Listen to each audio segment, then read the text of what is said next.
testing the audio, making sure my mic sounds alright. Just dropped my phone, which of course I'm using to check the stream. So that's a good time. Just waiting for it to catch up so I can make sure the voice is coming through. Then we'll go ahead and get started.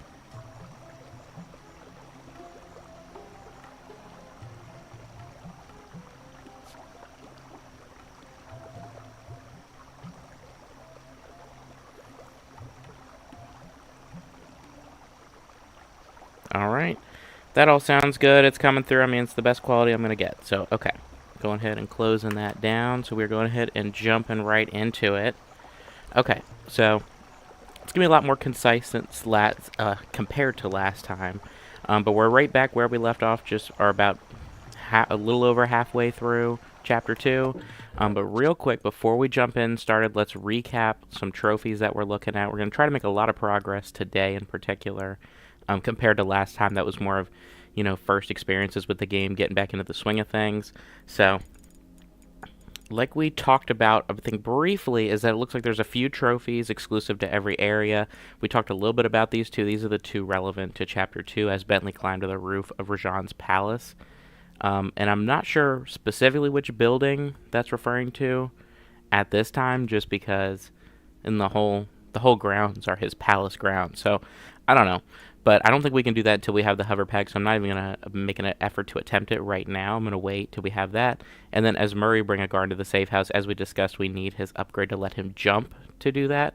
So we're not ready for both those. You can see I have the next two. We're going to talk a little about that later, but no worry, we're going to cover both of these as well. But let's go ahead and jump back into it. We've got a few more missions to knock out here.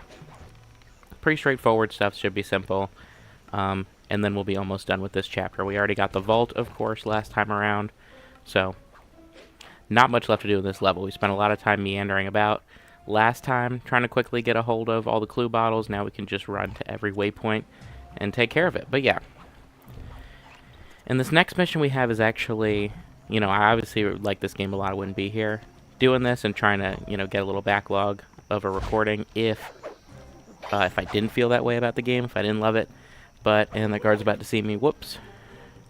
But that's not a big deal, because obviously we're just going to walk into this. But yeah, I suppose I'll let this play real quick. I don't know, Bentley. That door looks pretty heavy. Maybe I can crawl on that hole under the steps and find an alternate route. Oh. Well, don't mind if I do. Don't mind if I just relieve you of a silver ring. So anyway, I was saying, obviously I love this game a lot. This is not one of my favorite missions. I'm going to try to knock it out quickly and not be so poor at it. This time around, I have a habit of getting knocked off of these elephants, but I'm going to try to be, real slick about it and be cool. And not mess it up, so we'll see. One of the things we did talk about last time, we could talk a little bit about some stuff I'd like to elaborate on from last time that we didn't go into detail on. Wow. So we'll let this go. Job well done, Sly. Now comes the hard part. I need you to snatch the headdress jewels worn by both elephants. The jewels are firmly embedded, so keep whacking at them with your cane to knock one loose. I'll need to make use of the rooftops to get to one of the elephants' backs, but it shouldn't be a problem. Okay, so some things to elaborate on from last time. The skippable cutscenes. I was real hesitant to do that last time. I have tested it now. It's pretty reliable. The only cutscenes I really noticed in particular that you can't skip are the ones with, like a freeze frame, like a title card, like when you ring the bell for Dimitri. That's typically one that you can't skip. So it shows his picture, but you can skip afterwards, I'm pretty sure. And same with like when Murray thunder flops down in Cairo at the very start there, and it shows his title card. That took a little longer than I expected. But that's another one. You can't skip during the title card, but you can skip all of his dialogue afterwards. So again, pretty cool.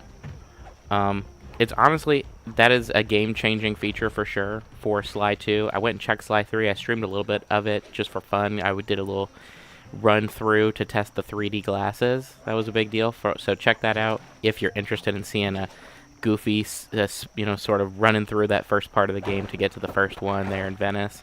That was a lot of fun to do, and we did test it, and it is there. It did work to a degree. I'm not sure if it worked entirely as intended.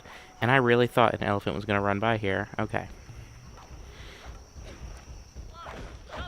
And I got to focus for a second. Yep. Oh, my goodness. Okay. Well, that's obviously a little embarrassing. But we can definitely get back on this guy before he escapes and get that jewel. Probably is only a couple more hits. There we go. GTA 5 is updated for whatever reason. But the game-changing feature for sure. I'm not, obviously, speedrunning expert or anything.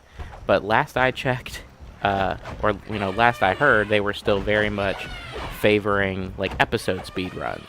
Because, again, the game is so long to endure all those cutscenes for and to mess up and have to redo all that. It's crazy. So, undoubtedly, I feel like unless some exploit has been found, which I don't think there has been, because that's a pretty big deal, that's huge. That is huge for Sly speedrunning, but also just makes a casual playthrough even the better. The only unfortunate thing is that when we checked Sly 3, it did not appear at all like you could skip cutscenes in that one like you can in this one. You can't skip dialogue or even the comic book cutscenes, which was also surprising. And I could probably stand to get a little more health. So let me quickly dispatch these guys and maybe get a little bit back, just to be safe. Because again, you die in this one, you do lose, and, you know, I broke even there, unfortunately. So that stunk. But you die in this one, you do have to restart the mission. So I'm really trying to avoid that, because again, we're just really getting through some of these setups at this point. Of course, that went down that way. But so that's unfortunate. Can't skip cutscenes. But if I were to pick one, Sly 2 would be the one. I mean, it's the one where if you want to replay anything from it, I can't believe that.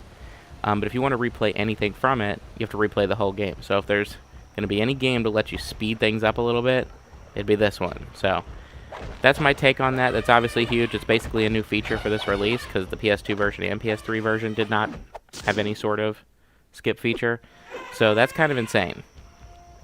I don't know if any of the other PS classics have something similar, where it's basically they've added an incredibly requested and just insane quality of life feature to the game.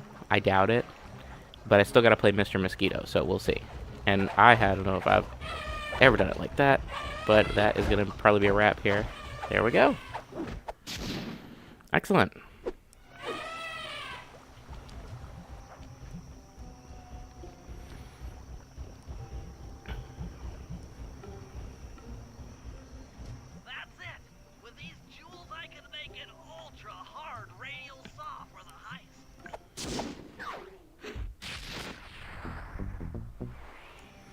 And there we go. That's the only Sly mission we had left. Just double checking, but I was pretty sure. It's been a couple of days.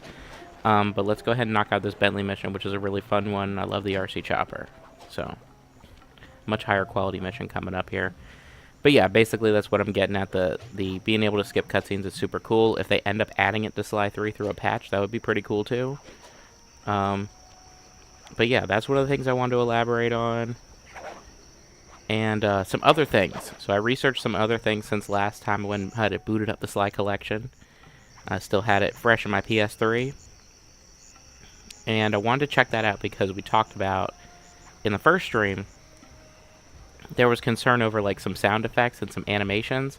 The main thing that I did go ahead and verify was that the taking pictures in the Binocucom, the sound effect that plays, is either different in the PS3 version or it's distorted to a point where it sounds like a completely different sound effect.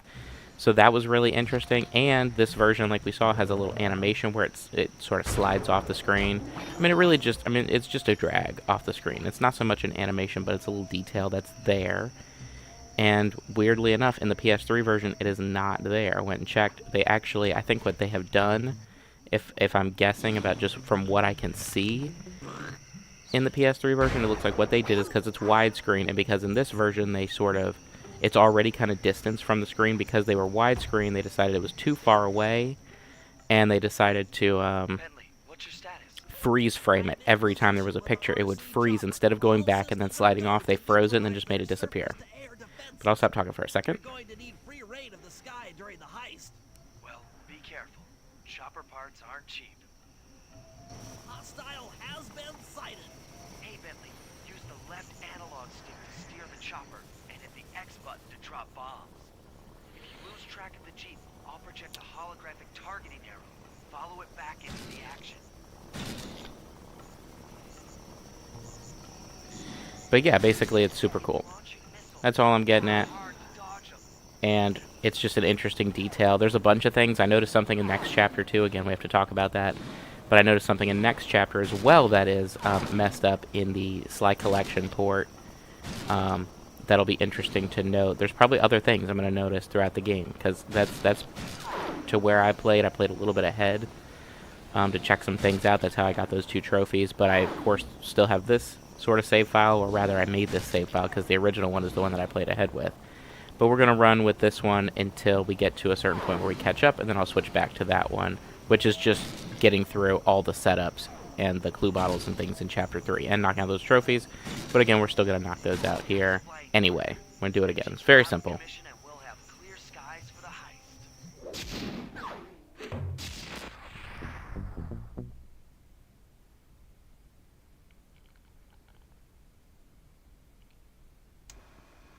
Okay, synchronize your watches. This heist is going to take extreme precision. Here's the plan. I'll start things off by demolishing the palace's main bridge. That should cut off reinforcements from the guest house and hopefully distract the ballroom guards standing watch over the clockwork wings. Sly will then take Carmelita up on her offer for a dance, and while the crowd is transfixed by their tango, Murray will lower into the ballroom on the electronic winch. Once down, he'll cut the wings free and then winch back up for an exit. Murray should then make his way out of the palace. I'll cover his exit with the RC chopper. Once he's past the drawbridge, we're home free.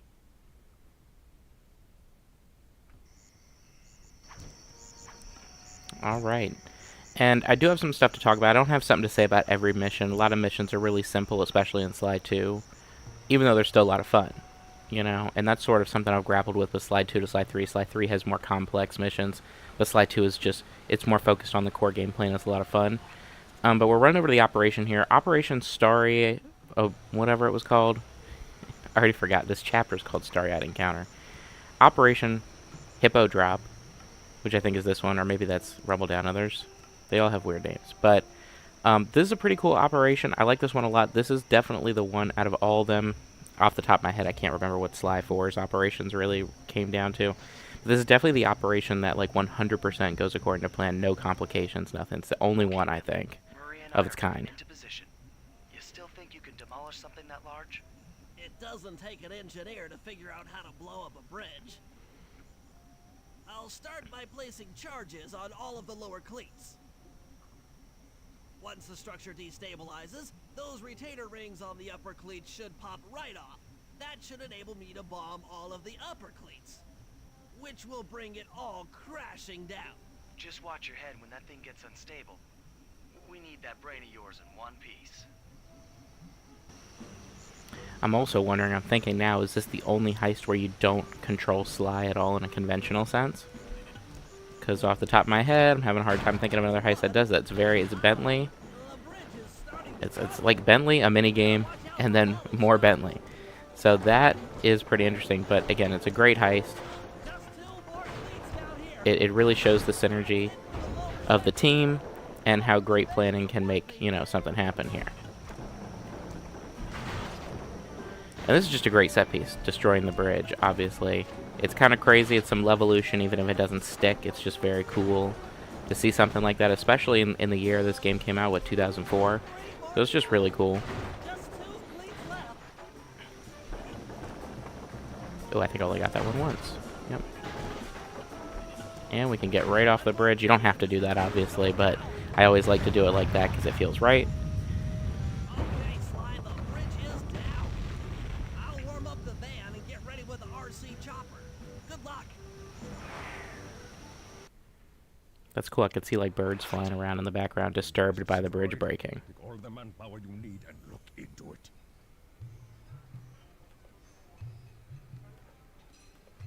Murray, you in position? Check. It looks like Bentley's little distraction did the trick. Initiate phase 2. I'll take care of Carmelita and the crowd. You handle the heavy lifting. Miss Fox, I believe you owe me a dance. About time. I thought you had left. Just waiting for the perfect moment. Of course, just like last time, I gotta act like a fool. So we're gonna do that first. Of course, very simple steps. Very simple, very simple. Ow! What? A thief above the statue!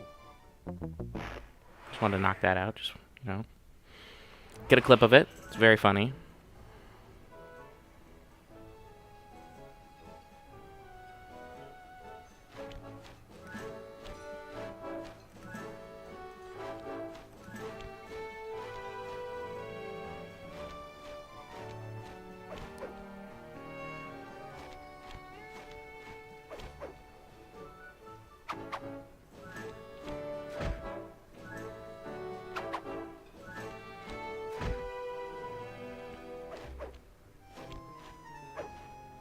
Embarrassingly, I have to focus, so it's not the easiest thing ever to commentate over this part. Are you in law enforcement? I often deal with police while on the job. The fucking eyebrow.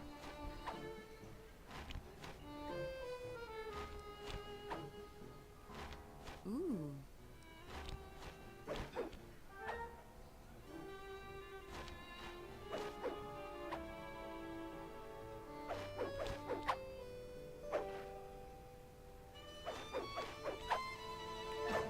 Yes.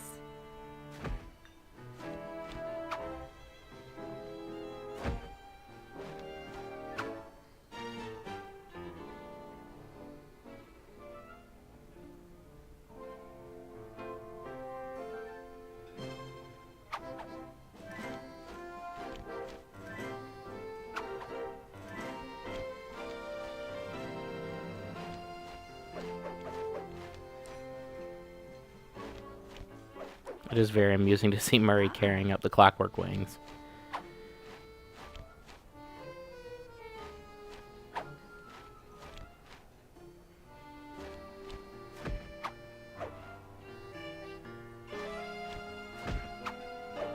Nice.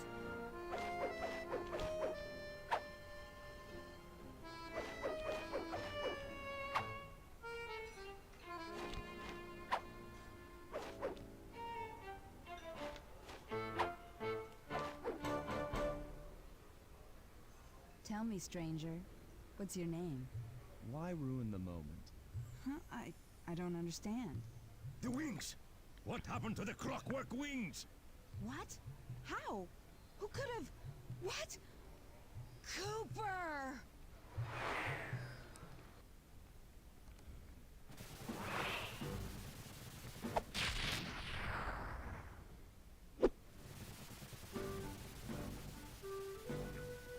Murray, I'll cover And then have a hoot and a hollering time. Defended Murray. This is also very fun. you about the guards.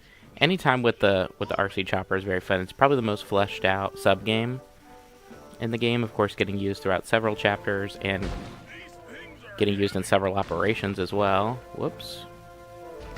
I'm surprised that they hit him so fast.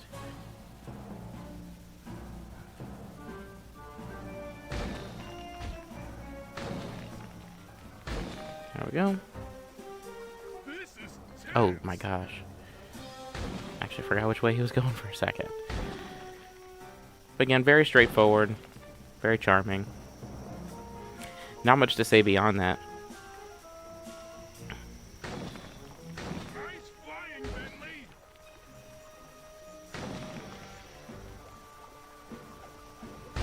Nice.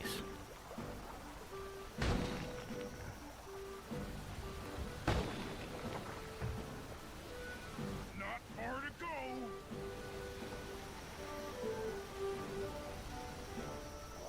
Oh, they're right here. Yep. Got him pretty quick, though. So pretty good. We're almost Oh, and they're going to start throwing immediately. Oh, two at once. Very nice. And that should be a wrap.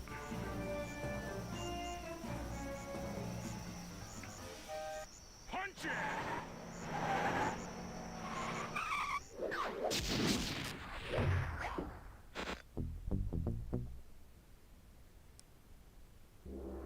After the gang and I got away with the clockwork wings, Carmelita blew her cover and started making arrests left and right. With his reputation in shambles, Rajan was forced to flee from his own party.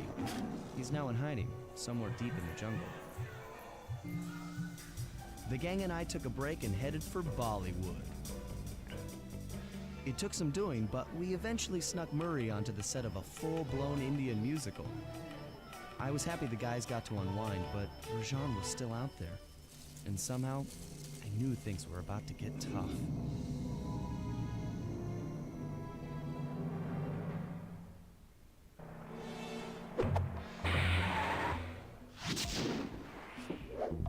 Alright, we can pretty naturally just jump right into the next one.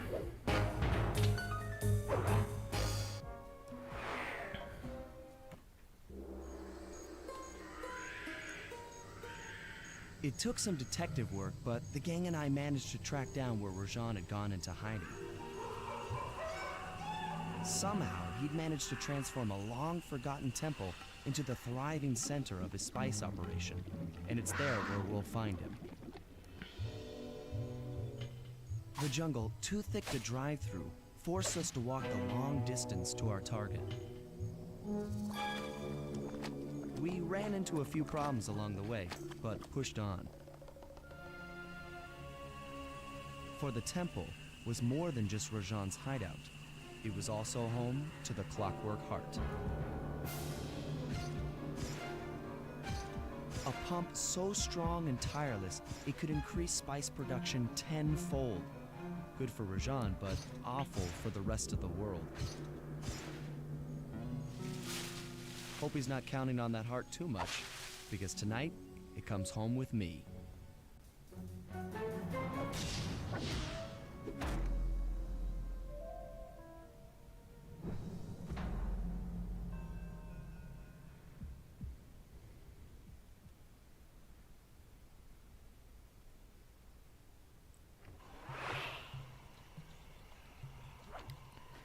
And alright, and before we start, there are some codes that I haven't tried out, so I couldn't remember if they removed the Tom gadget from the HD collection. I still have to check that, but let's go ahead and see if we can't unlock that. So, left, down, right, left, right.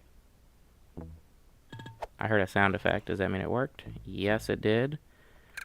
Let's put that on L2, and we'll test it out. This is pretty cool.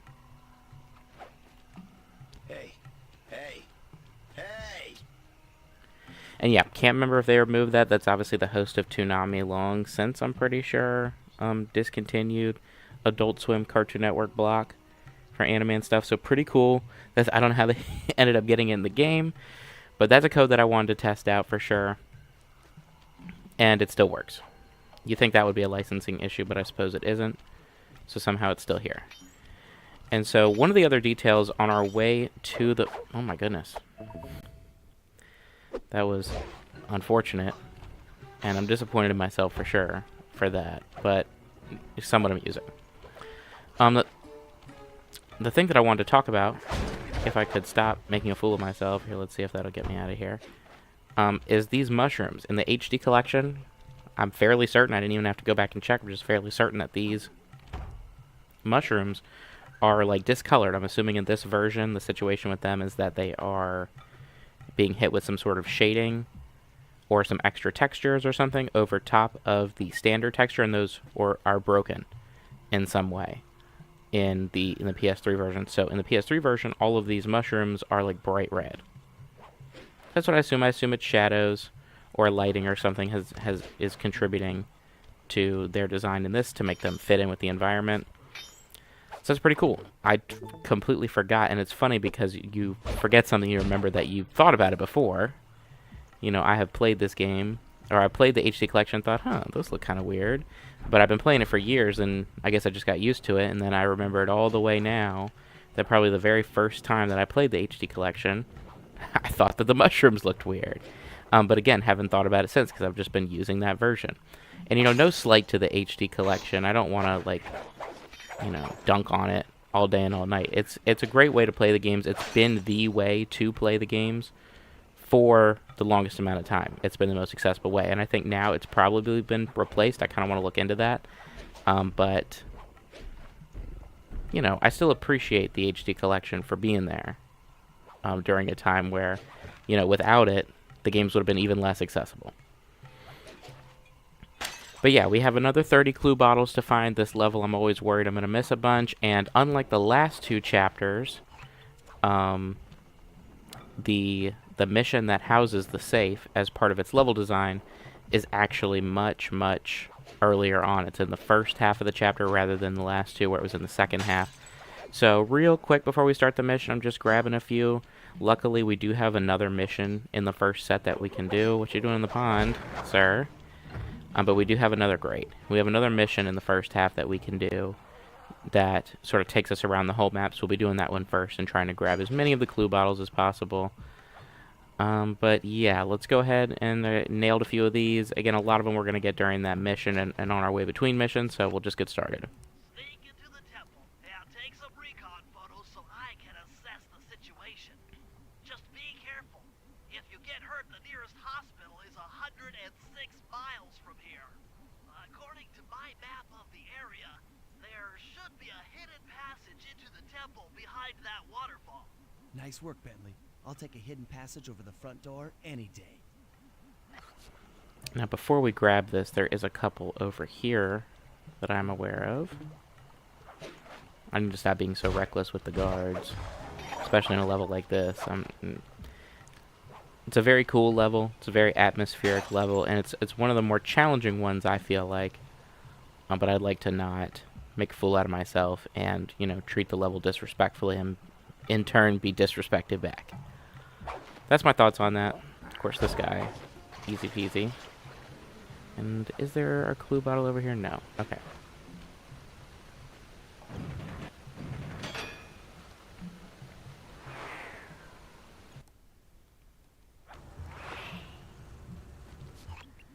Bingo, you found the spice-growing facility. Now, from what I know of photosynthesis, all the expensive equipment should be found at the top of this room. That access tube should get you up there. All right, I'll head for the top.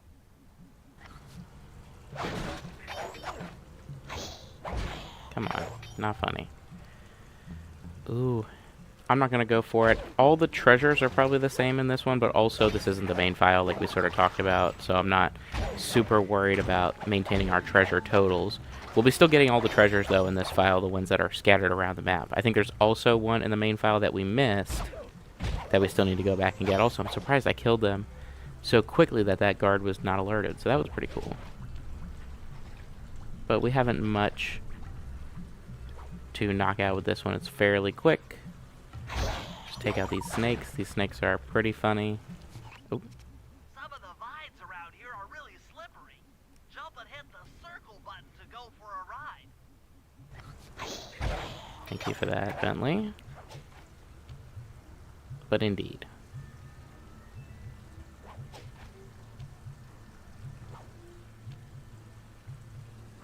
And so we'll be taking pictures again. So this is an opportunity again to refresh ourselves on what sound effects are intended. But you'll hear the sound, the little ding that happens after the click, and then the movement of the picture off screen. Again, completely removed in the remaster.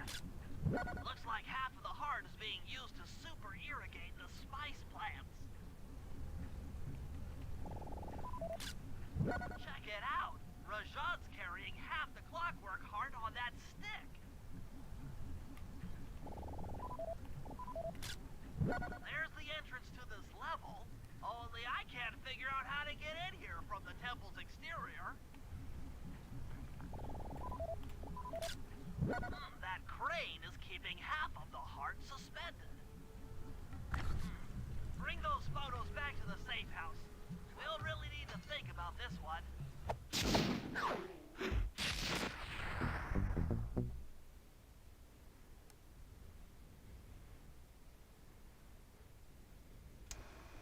The clockwork heart is under some steep security. Heck, Rajan is carrying half of it at all times.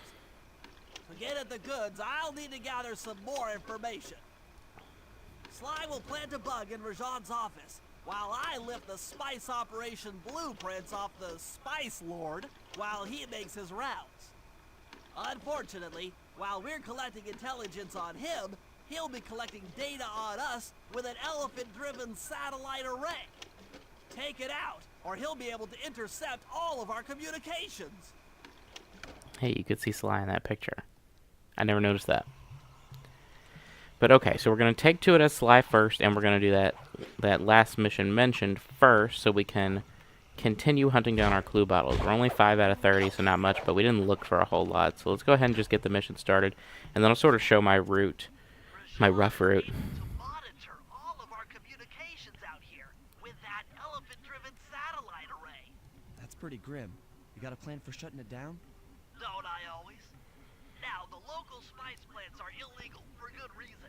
Eat too many, and you'll go into a fit of uncontrolled rage. Keep that stuff away from Murray. Oh, wait, I get it. I put some spice plants in the elephant's feed bag. He chows down, gets all crazy, and then presto, the satellite's in pieces. A crude interpretation of the plan, but accurate. The trick here is harvesting the spice plants. You'll have to do some serious climbing, as they only grow high up in the jungle canopy. Alright, so that's where we'll be starting. We'll be sort of moving around. Go, sir. We're moving around a little bit and taking care of that, though I knew there was a clue bottle down here. It might be the only one in this area that's down here. But still, it's better to be safe than sorry, especially when I'm sure this is all going to end with me missing a clue bottle and not knowing what I've done wrong. So I'd like to be as thorough as possible. But here, we're going to go ahead and scale up here and use this to get a pretty, you know, I don't know, a good chunk of clue bottles. We're going to get a good chunk of clue bottles from this. There's a bunch up here, even in one-off trees like this. And we're going to use this to take us all the way around the map in sort of 2 different ways. This level is definitely a skill check of sorts. Or I should say the chapter as a whole is a skill check of sorts for players. This is where me and every person that I ever knew as a kid got stuck at for the longest time. I don't know. I couldn't even tell you who was the first one to make it out of here. I had several friends with Sly 2, and we all liked the game quite a bit. But this was the level that ended a lot of people's playthroughs, or at the very least delayed them for a significant amount of time. And I think it's definitely due to intentions. I think it is intentional that way. I don't know why I paused for that. for Spice Plan number 2. But definitely, I think it's intended. This is definitely a far cry from Paris and from Chapter 2's hubs in terms of design. That almost made me mad, but I'm good. So yeah, and I think navigating this map with Bentley and Murray especially is particularly different than what the last 2 levels have asked of us to do. But we'll be talking about that more with them. Even with Sly, this level is really interesting, though, and has a lot of moving pieces when it comes to getting where you want to go fast and getting where you want to go safely. You know, I don't think a lot of first-time players are going to gravitate towards that tower and realize the whole level is largely accessible from just that one place, and that's really the key to figuring it all out. Now, we do have some clue bottles here, so we need to deviate off the path for a moment. Knock some of these out. There's one of our treasures. We'll be back for it later. And then there's this clue bottle as well. We have this guard here. He's not really bothering anybody. But if we jump up... Nope. If we jump on here, if it would let me, very easily pop up, grab that one. Then we have another one over here that we definitely want to grab. And then I can't remember if there's one up here, but I'll just double check. There's obviously another treasure right here that we want to grab a little bit later on. Obviously can't grab it during a mission in Slide 2.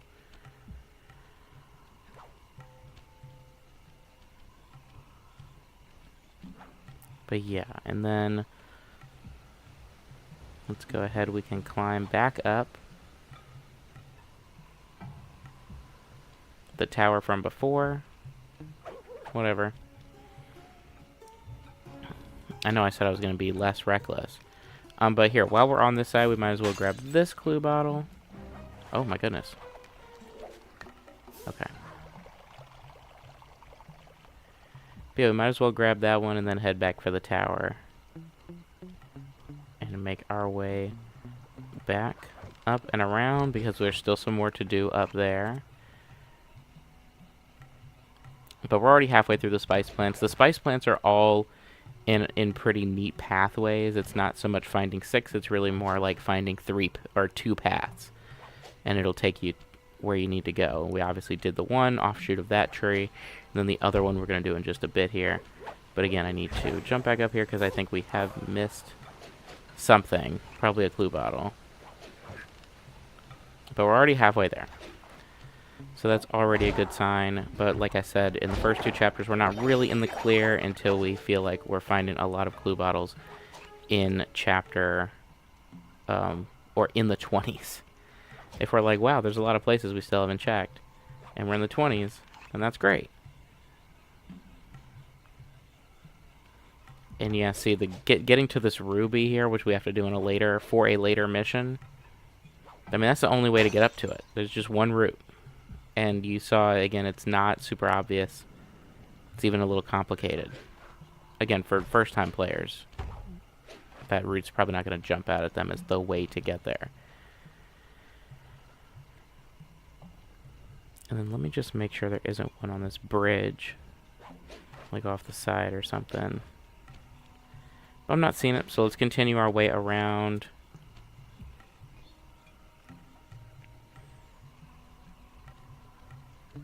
Oh, goodness. Every time with this. Every time with this. Whoa, where'd he come from? There's obviously one up here. Need to get that one. Come on. There's one of our spice plants as well that we're going to be getting. We're going to go reverse route. I normally don't do it like this, but I think this is probably going to be a little more efficient. Is to go the reverse way that I normally go for this, because you can access it the other way. Plus, it gives us an opportunity to grab all these clue bottles on the ground below the route before we get up there. This is the only one that's not on a route, this one right here. But we'll grab this one and, of course, perfectly catch the attention of the guard. No, we won't. Fantastic.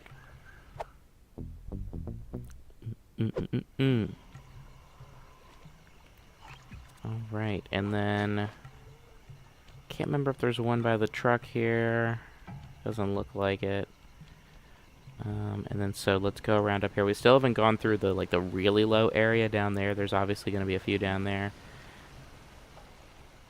I mean, might as well grab them now, I guess. Let's just head down here. Just take this guy out again right now. I'm not worried about pickpocketing. I will be later. I will be back to my usual ways of pickpocketing like crazy, but right now, I'm good. So we've hit 20. Pretty good number. I know there's still at least one down here in this lower area. We'll just keep taking out guards so we can make a lot of progress, and then we'll head up the right side, I guess, of the ruins. Of course, he heard that. Oh, oh my goodness, that was close. And then I forget. Yep, there's one right here. Oh my goodness. He really heard that, huh? Oh, he's going the long way around to get to that one. I thought he was just going to look over, but no, that does make more sense from a pathing perspective, that he would think he needs to go all the way down there to reach that. But now we can travel up the side here. There's obviously going to be a handful, and then on the upper route. Oh, can we... Hey, that was very nice. That was very nice. I wasn't sure if we were going to be able to swing that, but we made it happen. Just waiting for him to figure out what he's doing. Okay. And this is the jump mushroom we're going to be using to finish up the mission. But again, right up here, we should have yet another treasure, which is right there. Have a couple of guys to contend with, which is, you know, something. And then we have a handful of clue bottles over here. I know there's one here over the side that we're going to want to grab. Come on. Yep, there it is. Nice.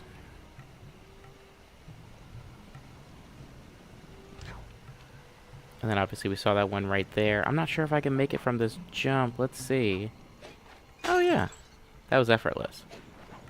So my bad. I was concerned that I might not be able to make that jump, but I did. It was very easy. And we have another one right here, which will bring us to 25, which is a pretty good number to be at for now. There might be another one up top here.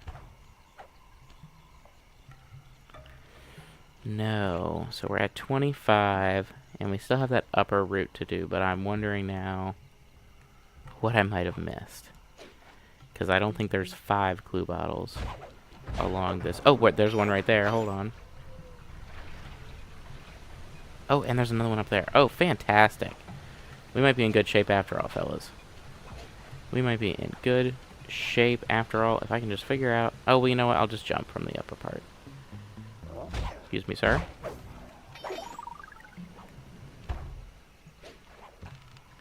Yep, there's 2 clue bottles. They're going up here. And then, you know, I could reasonably believe that there's 3 along this path we're about to take. So, I'm feeling pretty good.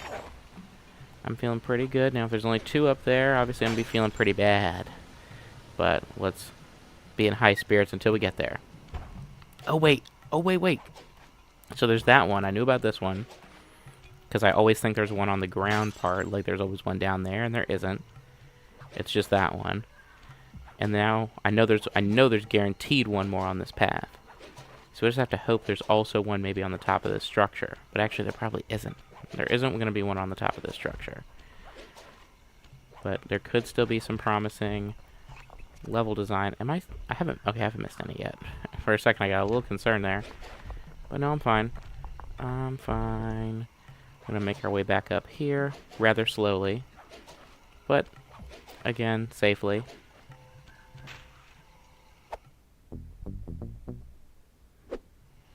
Number 5. Again, I don't know why I paused there. Like it was a cutscene when it wasn't. And then we need to do the same thing back up here. This is where I know we have one guaranteed. Yep. Also, there's a snake up here, I'm pretty sure. Yep. This always annoyed me as a kid, that there was a snake on top of the hideout. That's, you know, feels very invasive. So we're at 29, and I have to hope now that, ooh, this isn't good. Because we've come full circle, and we are indeed still missing one.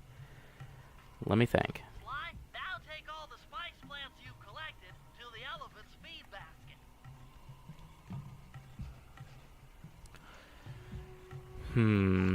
We're at 29.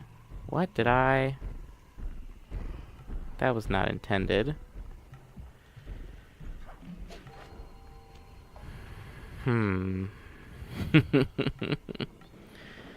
Okay, so we are now missing one, which does put us in a bit of a crisis mode. Why is he so mad? That snake really alerted everybody somehow? Yeah, that's what I thought. Okay. Okay. No need to panic. We are missing a clue bottle.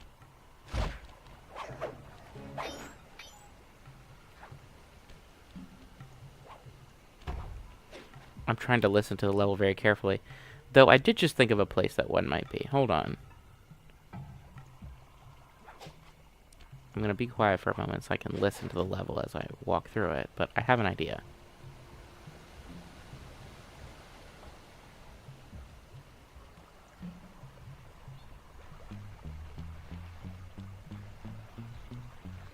Okay, well that's rather unfortunate. So that was one idea I had that I now no longer have.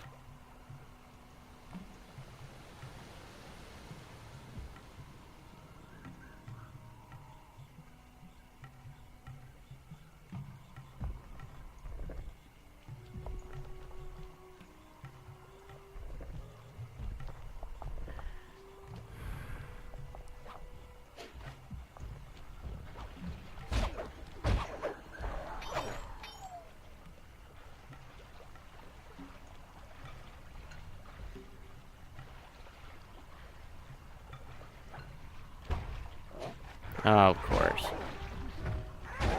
Dude.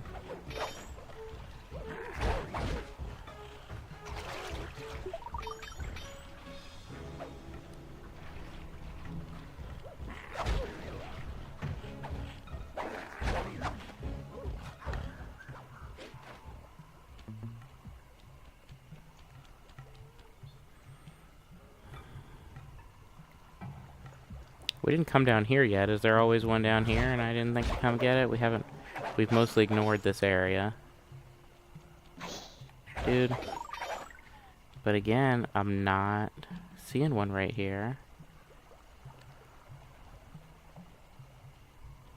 Well,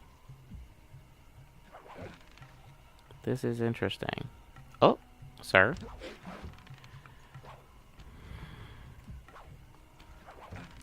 Well, don't know what to say there. We basically lapped the level. And I didn't hear anything. I didn't see anything. So, real quick, let's hop back over here. Maybe there was...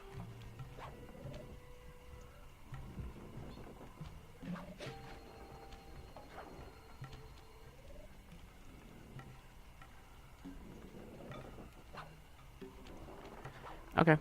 Well, let's not delay this particular level any longer, because we still have other things that we can do while we're looking for clue bottles. So let's knock it out. Sayonara, satellite array.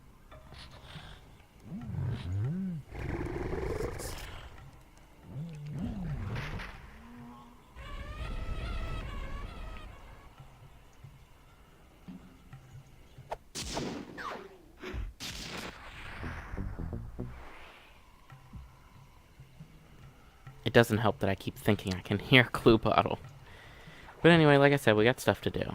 So we can start getting the treasures now and maybe potentially hear a clue bottle on the way while we do that.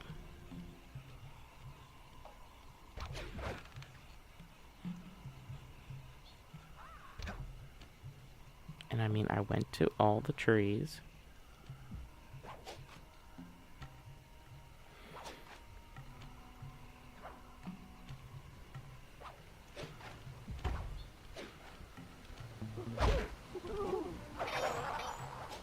Later, loser.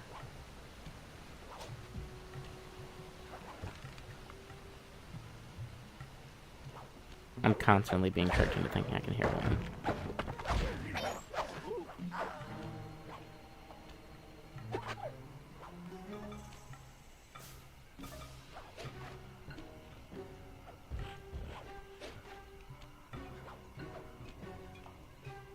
Okay, I do hear it now.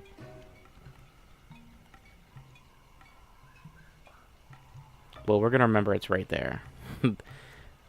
That is a relief, though. Thankfully, we now know where that one is. So we will knock it out in due time. There's actually obviously another treasure over there to grab, so we'll grab them both at the same time. Fantastic. So that's one down. Let's head... I'm looking for what's the quickest way to get back to that particular area. I guess we'll go this way and then jump around this guard. Like so. It's not going to catch us. That's annoying.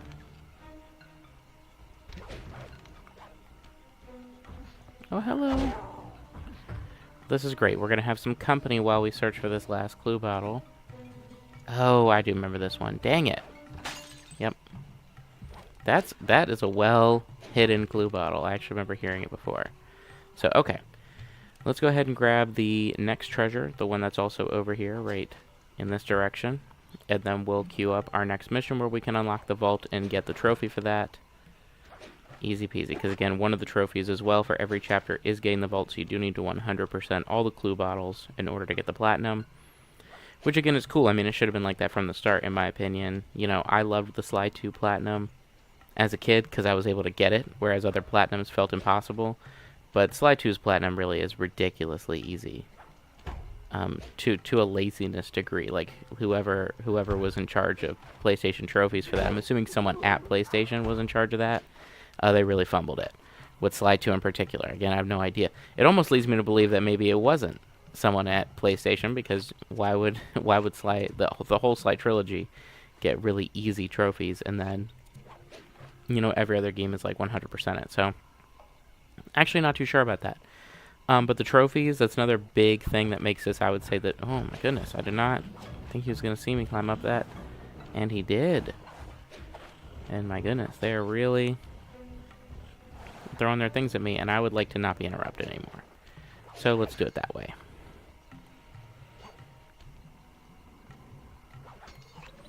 Of course, the, what is this called again? Smoke bomb? Smoke bomb. Very, in both games that it's in. Very good. Insect in that pool is a rare Indian water bug. If you can carry it into Rajan's office, its wings will transmit local sound waves at a frequency I can monitor. Let me get this straight. We're gonna bug Rajan's office with a bug? It is an elegant plan, I agree. Now pay attention. That water bug can only survive in stagnant pools. If kept out of water too long, it'll become unhappy and likely draw the attention of local guards. Looks like there's a few pools along the way to Rajan's office. A short swim every now and then should keep our little friend quiet. Alright, and now we're going to see my very unique route for this. This is another mission that's very, again, I don't know if I want to say it's challenging, but it is a skill check in terms of, you know, managing your route effectively, dealing with guards, or rather trying not to deal with guards. It's all very interesting. This is my route. As a kid, my route was just to run straight to the thing, and obviously that would cause me many deaths. But I'm certainly not using all the pools that they intend. You can skip a lot of pools if you're fast and you don't mind, you know, getting the guards on you for a second.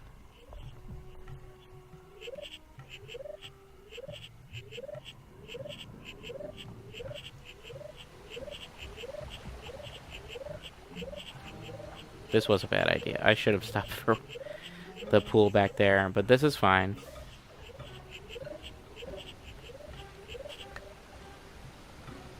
There we go. See, we're doing... Oh, shit.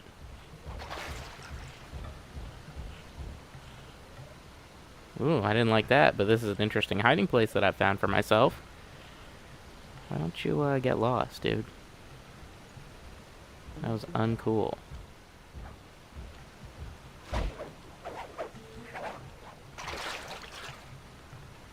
Pretty nice that they made this like knee-high water so you can hide around in it.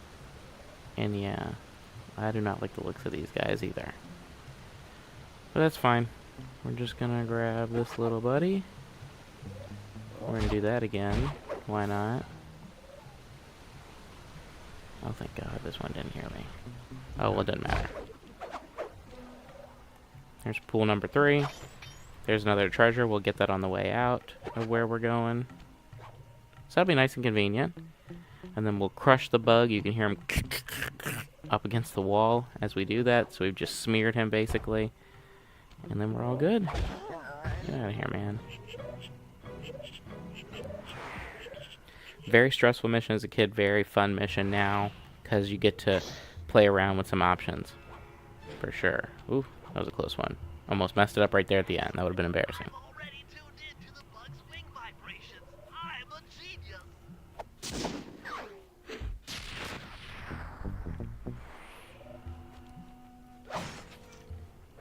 And like I mentioned, now that we are here, we can go ahead and grab, after killing you, the safe. Now that we have all the clue bottles. I'm fluent in Sanskrit, or this last code would have been impossible. Try 386.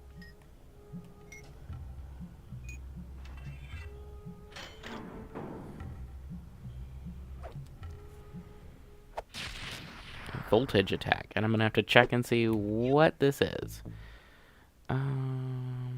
Oh, well, yeah. You've gotten a voltage attack move. Pretty cool. Now, you aren't seeing a trophy pop up because, like I briefly mentioned, I don't like to bring it up because it's embarrassing, but I did play ahead on the main file already. I went ahead and cleared out all the clue bottles, all the treasures, the safe, and every setup mission of this chapter on the other file, and then I stopped. So what's going to happen is we're nearly done here as far as collectibles go. This is the last one right here. Oh, and we have to talk about the trophies. There are 2 trophies to grab. But this is the last of the treasures, so we got to talk about the 2 trophies. And then we're just going to quickly, you know, make our way through all the setups. And then switch over before the operations. We'll be back on the main file, which is where we're tracking treasure and all that good stuff. So again, there's a lot to sort of go through before we get there. But before you know it, we're going to be back on the main file. We're going to be back on track. And again, I'm just climbing up here. Oh, my goodness. That was weird, but fine.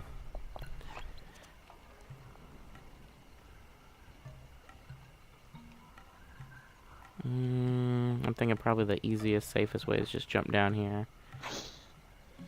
Rude. And the guards caught me. Very weird. So you can see, obviously, the guards get you sometimes, and sometimes they don't. When it comes to that sort of thing, oh my gosh, if that hits me, that would be devastating, because we're here. But okay, we got all the treasures from this location. Now let's go ahead and... oh, I don't even need to be sly, of course. Gotta be Bentley for this one. And do let me refresh myself real quick on what the trophy was that we are still missing.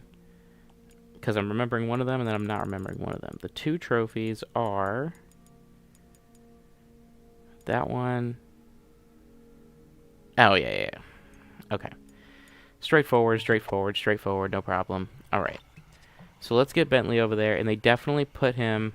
you know, another difference between Slide 2 and 3 that I've noticed... oh my goodness. You know, over the years, is that the hub worlds are much less favorably designed for Bentley and Murray. And some might say that's a con, but I do think it was intentional to make you feel the difference between playing as Sly and playing as the others, and really make you have to utilize Bentley and Murray's strengths to make their way through levels. So, on one hand, I can see why some might say, you know, yeah, I prefer Sly 3 and its hub worlds because they're all very accessible. None of them are... off the top of my head, particularly complicated, especially since a Bentley in particular gets a lot of movement upgrades in that game as well. This game, not so much. He gets the hover pack, but very late on. That's like a chapter 6-7 reward, I want to or purchase, I want to say. So again, it's a test of knowledge and test of skill. Rajan is out for his daily tour of the operation. My sources claim he always carries 3 blueprints on him, which, when read together, tell you everything about his spice operation. Too bad he doesn't have that section of the clockwork heart we saw during the recon. You could just pump him full of sleep darts and we could all go home. Unfortunately, my sleep darts aren't powerful enough to affect Rajan. What? How are you gonna get at those blueprints? Rajan has an insatiable appetite for Indian watermelons, which, if eaten whole, will force even him to nod off for a while. Once he's asleep, I'll creep in and lift the blueprints. Well, that's fine and all, but how do you plan on luring him over to the watermelons? I've equipped my sleep darts with a sonic disruptor. The strange sounds they make should be enough to lead the ever-curious Rajan from place to place. So time to mess with Rajan. This is also a, like, out of your comfort zone type of mission. You know, having to sneak up on scary Rajan. It's both scary for Bentley and scary for me, even after all these years, which was what makes it a simple but effective mission.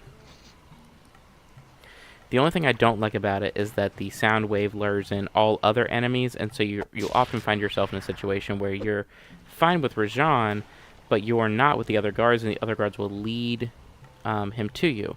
In this case, I lucked out. It didn't happen. So I am going to get myself on top of this truck. And I will tell you, the other day, when I was playing solo, that did not occur. Any of the times, every time that I picked something off of him, it did not go well for me. In terms of other guards being present. And that should probably bring him close enough, though there is another guard there. What are you doing, man? Come on. Moron. One cool thing that maybe we'll see, maybe we won't see. If I can make it happen, I will. But what's very interesting is that you can get Rajan in a position where he can't get you, but he's close enough to feel like he's aggroed on you. And then we might see it right here, actually. There's one spot that I know we can sort of guaranteed make this happen. It means I'll probably get caught, though. But, you know, for capturing purposes and for entertainment in the future purposes, I will hop in the location and make him do it. But he will, the guards will follow me up here. Oh, no. Okay. Well, okay.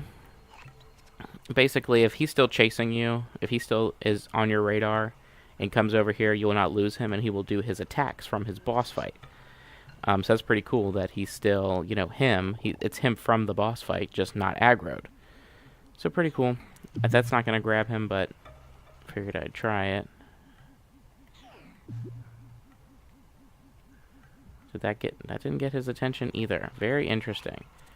Where are some other ones? Is that the only one that I can go after? I suppose it is. Well, that probably wasn't right. Let's see.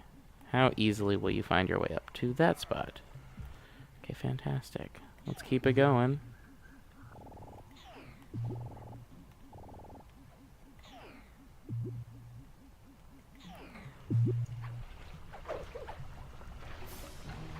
That might have been a really bad call.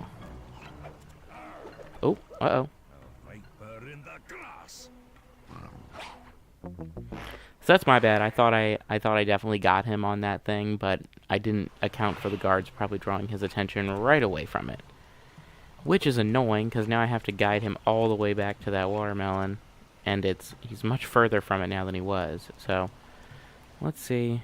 Let's get him close to it. Oh, he caught that.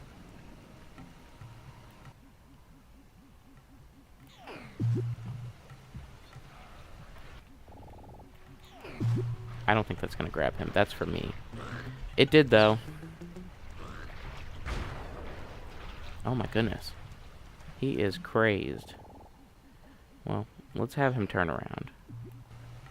Oh, of course. Nope. Crap. Oh, no, we're good. That worked in some sort of way. Now, let's see. Okay.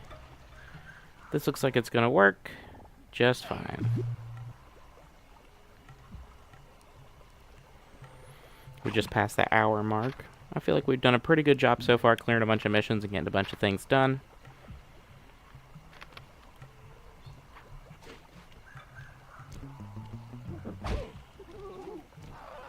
And there we go. Of course, being that's the last mission, we get teleported back. That's something we haven't really talked about. That's the complete set of blueprints. Great field work, Bentley. You're really getting the hang of this.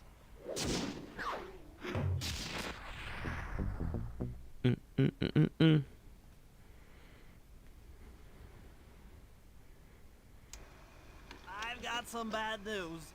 Rajan has gone into hiding somewhere in the temple. I guess the destruction of his satellite array and my invasion of his personal space to get the blueprints spooked him. To get his portion of the Clockwork Heart, we'll need to drive him out into the open. Given Rajan's spy-saddled temper, I'd recommend making him angry. First, we'll destroy the center of his operation, the Spice Grinder. Then we'll demolish the dam above the temple in an attempt to flood him out. If that doesn't work, I've made arrangements to exchange one of the temple's facade rubies for some high explosives, which, if necessary, we can use to flood the whole temple grotto. If my psychological profile is accurate, Rajan should pick up the other half of the Clockwork Heart before making his escape, effectively bringing it to us.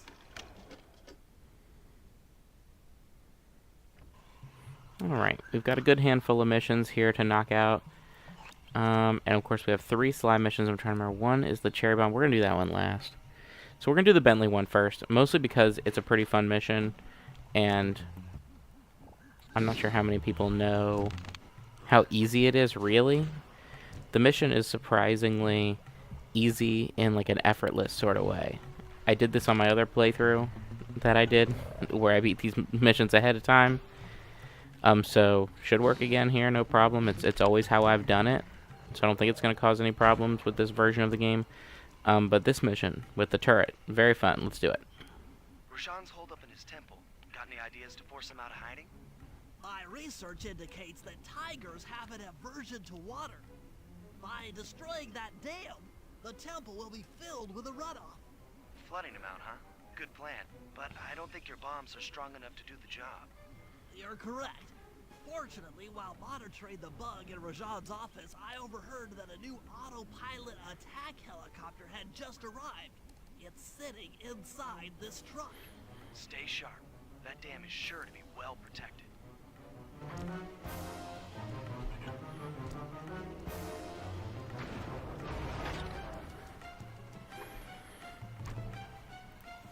Alright, now you can decide if this is fun or not, but I am of the opinion that this mission is best handled by just shooting and not stopping.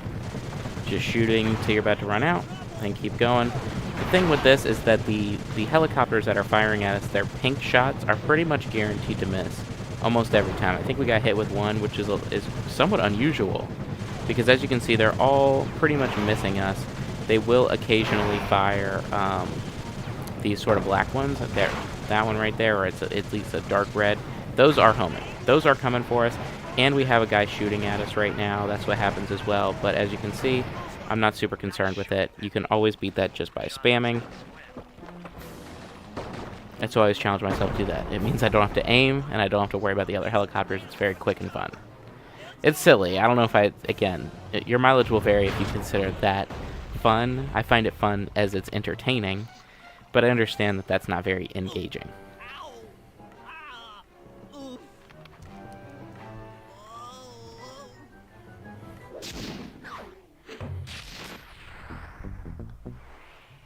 And so now we have our first trophy opportunity to grab here. So this is something I'm not going to pretend I know everything about this game. This is similar to many others. Not until this trophy list did I learn that you could come in here optionally and shoot stuff. And I don't even think I knew you could zoom in. I don't think I've ever zoomed in on this thing until messing around with it in not a high-intensity situation, because it's going to come back for the heist. But our trophy is for taking out 3 guards with the turret when not in a mission. As you can see, come on. Yeah, I'm surprised he's getting away. But there he goes. And then we lured in somebody else to get him. So if I had not already popped the trophy, that's where it would have popped. But it's fairly straightforward, obviously. Just, go crazy and shoot these guys. But yeah, that's looking good. And now let's go back to the safe house and swap with Sly, who's got 3 missions to do. And I have considered the order. That was what I was... Oh, great. That's what I was sort of getting at before we started the slideshow for the next set of missions. One really fun thing that I like about these games is that there is a sort of game when it comes to which mission you're going to do last, because that'll teleport you right back to the safe house. So that's pretty cool. I think we talked about that a little bit in the first part of the stream, because I said that normally I always do the Sly bugging Dimitri's office mission last, because that means you'll automatically teleport back to the safe house with the painting. You don't have to actually worry about the stress of bringing it back. And I didn't do that this time, but it is a valid strategy in my opinion. It does require some backtracking, so you're punished a little bit for taking that approach, but that's fine. Now we are going to do the Neela mission first. The reason I've chosen to do this is because one of the Sly missions here actually ends with you controlling Murray, and I'd rather just not do that.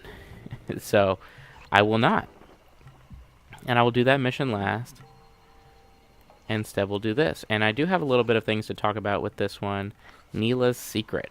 I do have something to talk about with this. Cooper, we meet again. Constable Neela, thanks for not ratting me out back at the ball. Oh, I should be thanking you. The look on Carmelita's face was priceless. She took it hard, huh? No one likes to have their affections played with. I know I certainly don't. Look, Neela, as soon as this India job is over, why don't you and I go out on the town? We'll dance through Bollywood and eat curry all night long. I'll keep it in mind, but first the task at hand. I've learned of a secret entrance leading to half of the Clockwork Heart. Legally, I can't enter the premises without a warrant. But now a thief like you... A thief like me can go wherever he pleases. I read you. Don't fall behind while I lead you to the entrance. This place is thick with guards, and standing still can be lethal.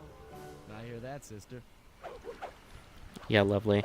So the thing I want to talk about with this one in particular, it's just kind of like an interesting character thing. These games are obviously very character heavy, Sly 2 and 3 especially. So I do think this is a topic appropriate for, Sly Cooper especially, and that is, what was up with that cutscene just now? And I mean, I don't really mean what's up with it. It's pretty clear Sly has started to develop feelings for Neela, and it's not really addressed at any point in the game outside of this particular mission. But they included it, and then it's never brought up again. Of course, it's not brought up because she betrays the group at the end of this chapter. Spoiler. But it's just really interesting. They didn't have to write that. They've been friendly with each other up to this point, so it's, it's still a betrayal if it's a friendly betrayal, and still feels like that's mainly the betrayal going on, is that, a friend that we trusted betrayed us. But I think it's very interesting. It's an interesting reflection of Sly's character that they intentionally put into the game here to sort of say, oh, yeah, well, he's starting to waver away from Carmelita. I mean, there were 1 game and a quarter in. I mean, the end of Sly 1 is very much, Carmelita and Sly are end game. Sly 3 is very Carmelita and Sly and end game, but we have this moment here in sort of the middle-ish of Sly 2 where Sly actually asks another woman out on a date. And I just think that's interesting. I wonder if the take is supposed to be that, she's like law enforcement, so she's fun, and he gets the thrill of chasing her, like when Carmelita chases him, but she's cool about it. She's not opposed to it, so he's more open and honest about saying, hey, This is it. let's get it on. And remember, if push comes to shove, I never showed you this door. And And we're on for that date in Bollywood. It's just really interesting. I have some more things to say about it, I think, but I think there's something coming up here. there it is, just like Neela said. In order to lower the clockwork heart, you'll need access to that control box. But it's locked down tight. Oh, I'm sure these guards won't mind if I borrow their keys. But yeah, it's just an interesting thing, and I also wonder about Neela's character, right? The way she talks, I know that it's like something in the manual, I think, or something in supplemental material, a comic, something talks a little bit more about Neela's backstory as like this master manipulator. But I have to wonder, if there was another intention going on, either in the final game or maybe in an earlier build of the game that this has crossed over into, because we get a lot of weird sort of lines from Neela. And I feel like they're in regard to this Sly relationship that, again, is only mentioned in this one scene. The other one that I think of, at the ball, the aforementioned ball, when Sly dances with her, and Carmelita walks up at the end, she's like, "Three's a crowd." And it kind of seems like she's annoyed that Carmelita's there at all. And we know she doesn't like Carmelita because she betrays her, but it just seems like maybe she also was sort of starting to feel things for Sly. And that cutscene we saw just now, she also made a point of mentioning, no one likes having their affections played with. And the way she says it seems like she's talking about herself, which is interesting. But enough of that. I won't prattle on much longer. It's just really interesting how they added this sort of dynamic in that isn't really focused on. Like, they never saw. He's like, oh man, I can't believe I had feelings for Neela, but he did. He made it pretty clear. But the interesting thing about this mission is there's a few locked doors with these briefcases in them. That's the only way you can get briefcases in this level, to my knowledge. And there is a trophy for breaking 10 of them, and there is 11 of them through the 3 vaults. So, bam, there's 3. And we still have a few more to get in a little bit. But this one's pretty straightforward. The big thing with me as a kid is I would accidentally spire jump onto one of the really low platforms, or at least do a jump and hit the circle button move of some kind onto the really low platforms and have a hard time finding my way back up. Mostly because in the setup mission you also go down there, the one we already did at the very start of the chapter, but you can't normally get up here during that mission, so you don't even think to check it out. So it kind of throws you off. So I don't love that. I'm also purposefully not killing these guards so we can see them get fucking murked right here. So here we go. Very nice. Very cool, very cool. So we got the 3 briefcases and the heart. And talked about Neela and Sly. That's it. Half the clockwork heart. The spice won't be growing around here anytime soon. I just wonder if it could have gone differently. That's all I'm saying. I just wonder if it could have gone differently. Sly kind of probably looks scummy. I mean, I don't know about any of y'all, and I can't speak to myself, but you know, telling a girl or a romantic interest of sorts that you're interested in somebody, and then asking them out later while your feelings with that other person are unresolved, you probably still have them. Kind of seems like a scummy thing to do. You know, Sly kind of seems kind of scummy in that moment. You know, Neela knows that he's interested in Carmelita. You know, he makes comments in front of her about wanting to see her naked and stuff like that. So it's really, you know, not the most charming thing to then ask the person you were telling this stuff to out, just sort of out of the blue, sort of random. So I wonder if she was like, man, I can't wait to betray this you know, skeevy guy who, you know, wants to get with me and get with, you know, someone I work with. And again, she might not be thinking about it like that because, again, there's a lot of Neela sort of politics going on. But again, it's just something I think about. Just something to think about. Again, it's just interesting dialogue moment. Game would have been complete without it.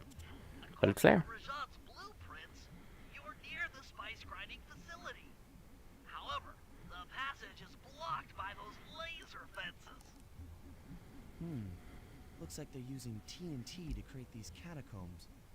Maybe I can borrow some to destroy the fences. You're the demolitions expert. How am I supposed to use that stuff? Oh, it's simple. Just jump in, lock the barrel to your target, jump out, and get clear of the blast radius. But be careful around floor lasers, Sly. The TNT barrels won't work on them. Attention guards. Make sure all laser fences are operational to protect the spice grinder. Cool, I was letting Rajan say his thing. But, you know, I've gone on enough about that. We've got an interesting mission here. There's another one that was really hard for me as a kid. Again, this one, you can see why it's my own personal opinion that this is a skill check chapter. Because I feel like there's a lot of missions here that gave me trouble, and my friends trouble as a kid. I remember watching my friend play this level, and we could not beat it together. And I might have beaten it before, but we were just having so much trouble together in that moment. And as you can see, I'm being a little hasty here, to my own detriment. But we're about to come up on the next set of briefcases. Oh. I'm within visual range of the spice grinder. What's next? Rajan won't come out of hiding while spice is still being manufactured. If we destroy the grinder, he'll be out of business and have no reason to stick around the temple. Great. We do the world a favor and Rajan's forced out into the open. Start by getting a hold of that TNT down there. It's worth mentioning that guards won't be able to detect you if you stay still while in the TNT barrel. Nice. An explosive disguise. Place the explosive near that grinding wheel, and it'll be blown to bits. Alright, cool. But we are coming up on both, actually, of the next sets of briefcases that would earn us the trophy. Normally, we're going to pop up over here. I'm not going to kill him. I'm not even going to pickpocket him. But I'm going to kill that. And then here we have another one. We don't need any codes for these, by the way. And it looks like he's putting in a code. Maybe he's putting in the code from last chapter, the one that unlocked the vault room, which I do realize I need to correct that as well. I was making comments that it wasn't a vault. It was the vault's keypad because I was thinking of the vault that we needed to unlock the clue bottles. But that whole room that we were unlocking was a vault. So I now understand that that was the intention of the dialogue there. I'll duck under here. We'll wait for this guy to pass. Or we won't because he's taking forever.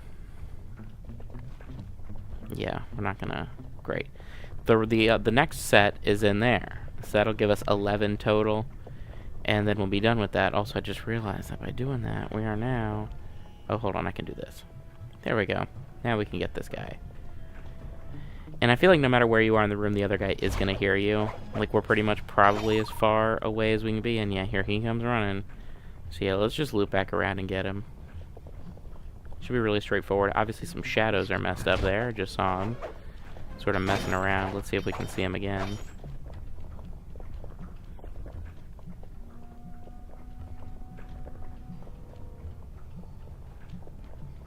Yeah, that is undeniably a shadow of something. So yeah, weird. But anyway, let's go ahead and grab the TNT for this one. Rather than a code, we just need to blow up the little lock on the door. This one right here. And then by breaking it, we'll have gotten over 10. We'll have gotten 11. Bam. Trophy will hit. That's where it hit in my other playthrough. So I know it works. And then... Oop. That was interesting. Let's go ahead and finish up the mission. But yeah, maybe when Sly's putting in those codes, he's putting in the code from the last Rajan level that we had to get mandatory in the story.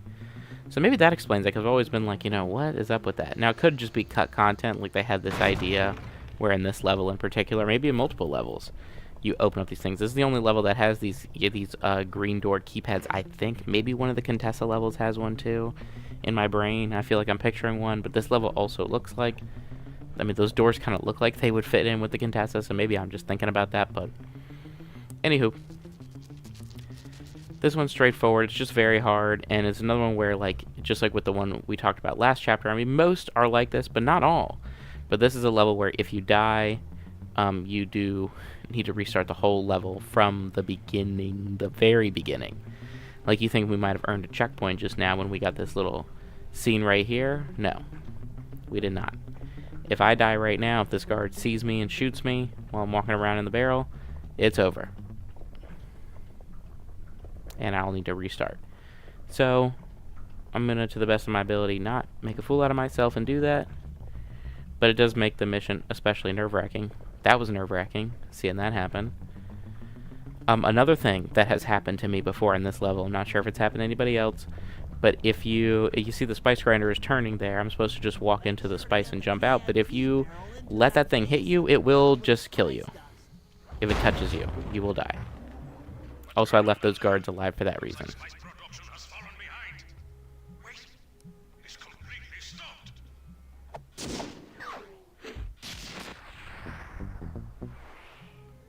Very cool. But that is another one knocked out, taken care of. Now, I do wonder, if I kill myself with the barrel right now, will it warp me back to the start so I don't have to walk there? Let's see.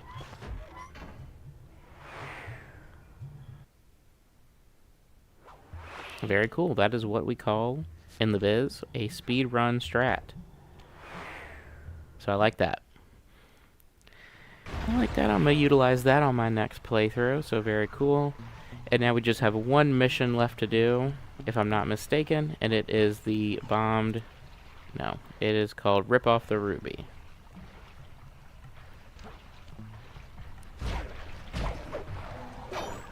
And actually, that was the one I was referring to earlier when we were still looking for clue bottles, when I said that that mission, I'm pretty sure, to my knowledge, requires one route. There's only one possible route to get there, and it's somewhat complicated. It's not just a, just walk there, like many of the missions thus far have been. This is a navigation test. How do you get to that mission? It's not straightforward. We have to climb the tower, follow one of its like 4 or 5 branches out, vines out really, but you know what I mean. Make our way all the way around through some ruins that are high up that you can't really see from anywhere else without, you know, like pulling up the binocular and zooming in on them. Up and around. We're still going. Knock a couple of guys off of the edge to fall to their deaths. And then slide down all of these. And then climb up this big elephant tusk to where one final vine will take us there. It's very interesting, and the game doesn't even do it again, really. I'm trying to think if there's another mission that does something like that. Contracted to acquire that huge ruby of Rajan's for a local crime ring. In exchange for the goods, they'll set us up with a cherry bomb 500 for the heist. A cherry bomb 500? That's a lot of kick. Trust me, we'll need it. To get that ruby free from its moorings, you might have to whack it a few times with your cane. I'm on it. I'm almost tempted to say, you know, I was thinking about how complex Slide 2 missions are versus Slide 3, and I was even tempted to say, you know, is this a 2-part mission? Because getting to the objective is part of the mission, again, especially for new players, but I decided it didn't, in my head, the way I worked it all out. Muscle on the way. All right, playing as Murray for the first time in this chapter and the first time today, which is pretty interesting. But yeah, he's another one where it's very interesting to make our way around this level. Similar to Bentley, we don't have a million options. And yeah, you know, I wasn't even going to try it with stealth. Oh, that does remind me, though, there is another trophy we need to grab, which we can just grab really easily by putting on the Fist of Flame. We did a couple last time. I did already earn it already, but we did a couple last time, so there's another 2. We'll just do another 5 right here as we make our way up. I'm sure there's... no. I'm sure we're going to run into a guy that we can take out before the end of this mission. Kind of see maybe the red. I'm trying to just, again, still transfixed on that part of it. But here's a third guy. Bam. And you know, the mushrooms fit in very well. The only thing with the mushrooms, because we talked a little bit about the design with them earlier, they obviously fit in much better in the environment with this shading, but in the other shading, they're a lot more visible, which for a hub world like this, some might say is beneficial to have a little boost in visibility for options. Stop move. Despite its size, that rock is really fragile. Bentley will run ahead and inflate cushions that are safe to throw the ruby onto. Use them, or this operation's a bust. Now, head out to our rendezvous near the waterfall.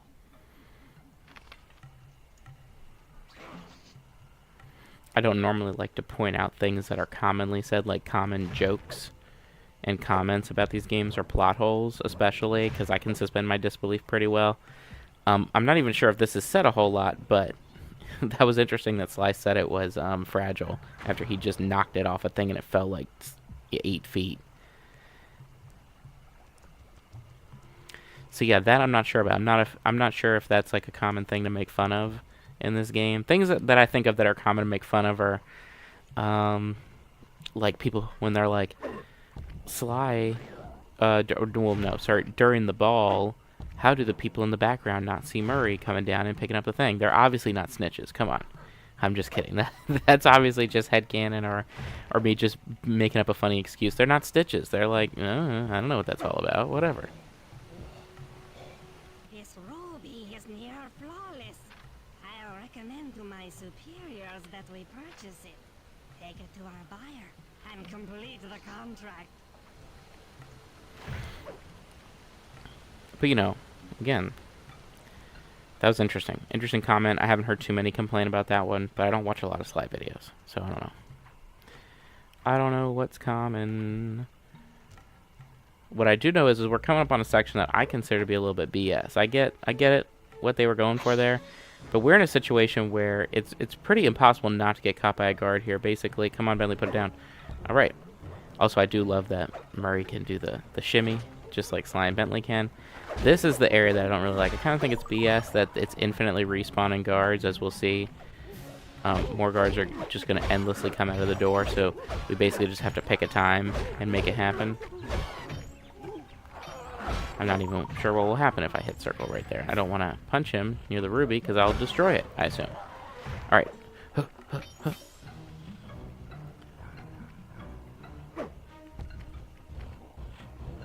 There. See, there we go. I was like, they should be respawning. Thunder flop onto those. That did not even incapacitate them, but still quickly took care of them. And with that, the mission is done. It's another really hard one again. I think so many missions are hard. Also, Bentley just left? That's crazy. I've never seen that before. I wish I had followed him. I must say, the Cooper gang certainly lives up to its reputation. I should have followed him to see where he was going. We will honor the bargain and provide Dang it. Cherry Bomb 500 at the time. I never noticed that Bentley just leaves at the end of the mission. I should have followed his ass and figured out what was going on there. It makes me wish we could replay missions, because that is interesting. Where does he go? My bad. Partial flooding didn't work, so it's time to go the distance. Blowing up the temple's elephant mouth should turn this grotto into a swimming pool. I'll cover Murray from the chopper's gun turret while he pries the mouth open.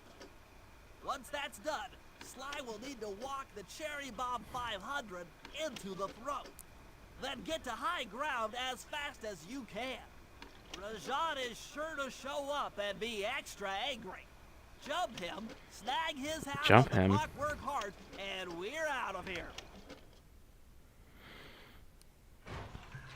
Dang, again, I'm just thinking about how I wish I had noticed 1 second before, so I could scope that out. But anyway, we have now caught up to the operation, so we are going to be swapping things over. We're going to be saving and quitting. Back to the title screen and loading up the other file. We're now caught up completely, so we can switch back over to the main file. I'm going to confirm by showing our treasure list is still filled out. And before we do the operation, we actually need to go back to a previous level. We need to go back to Paris because I missed a treasure. What sort of happened with that was I thought the painting counted as the third treasure, and it didn't. It's a sort of bonus, I suppose. Because every level has 3 treasures, I'm pretty sure. And I thought we got all 3, and the painting doesn't count. There was another one that we missed. So let's hit select so we can pull up the loading menu. Let's load game. And let's load our main file back up, and we're going to check our cell menu to confirm where we are at. So here we go. We have all of our combs, our rings, our watches, our pens, our medals, and then the gold painting, the other 2 from Paris, the 3 from wherever, and the 3 from here. So, but again, before we start that operation, let's go back to the episode menu and jump back to Paris. I feel bad about missing this one. I saw it while actually doing the playthrough, so I wasn't going to find out otherwise until end game when we didn't have enough, if that's how it worked. Again, I did like a rough math guesstimate, and I did not even come to 50. But, you know, still cool that we had to come back to Paris. We can actually see that Levolution did occur when we took down the sign. So the sign is permanently down, and that hole is permanently there. I can't remember if in the PS2 version you can actually glitch through that hole. I'm pretty sure in the PS3 version, if there was a glitch for that, they removed it. So that I'm going to be looking into. That's sort of something that I want to do, is do like maybe a whole stream to check glitches between the 2 versions. You know, do like one where we test all the ones here, then we try to test them in the PS3 version. I think that'd be really fun, and it'd be relevant because I want to do a comparison or sort of farewell video to the Sly Collection, and talk about why these are the definitive versions of the games now and what makes them so special. Because I really do think that. I think these versions, this is the new definitive. I mean, I know for Sly 2, obviously. Sly 2, definitely the definitive edition. Sly 3 and Sly 1, still probably the definitive editions, just on the grounds that they're more accessible. But yeah, see, look, here is this like jewelry box that we missed, and some more briefcases, which is funny because one of the objectives for this one was to find 10 briefcases. Of course, in this one there's well more than 10. We saw there were like 3 right there. There's like 2 right there. There's a few more around. There's like, yeah, there's a few. Like you can see 3 over there just loaded in, and there's a bunch on the other side of that gate there. They are kind of all concentrated in a similar location. Oh no, they're not, because then they're in front of the mission where we've learned how to pickpocket. There's also a bunch of them. Not enough. So you'd have to go to one or the other, but you probably get them all in that one space we were just at. By the way, again, super cool. But let's go ahead and get this treasure, and then let's do a count. Let's see where we're at, sort of going into finishing up Chapter 3. You know, we're done with Chapter 3. What are we at? And again, we're not going to sell anything. We want to keep track. So we have 1, 2, 3, 4, 5, 6, 7, 8, 9, 10, 11, 12, 13, 14, 15, 16, 17, 18, 19, 20, 21, 22, 23, 24, 25. So we're at 25 right now. And I think my bad count from last time must be that I'm forgetting something that you get in the Contessa levels that I'm just forgetting. I know pocket watches is something you get in her levels, but there must be something else. I thought her guards had medals as well, but they probably don't. They probably have something else. And I'm gonna feel real dumb when we start pickpocketing guards and I see it. But anyway, this one is started up with Murray, and similarly we need to make our way... Oh, hello, sir. That's pretty funny. That's pretty amusing. Again, we talked about this briefly, but Murray has his own instant kill takedown from behind. But as you saw, it also works from the front. So Murray actually has some real skills, and these are never required to be used in a mission. I also don't know if it's as loud as when Sly slams. We sort of... Whoops.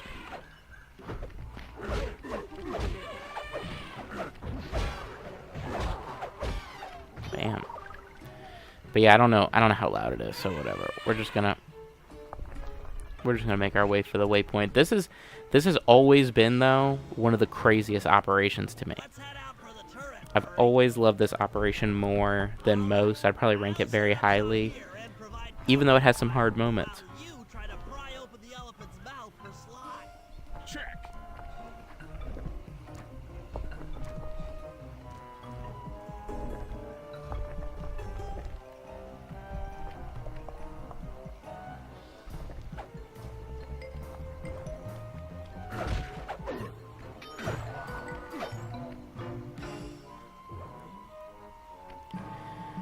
And this one has some interesting moments. I think it's just really cool. It's another Levolution one.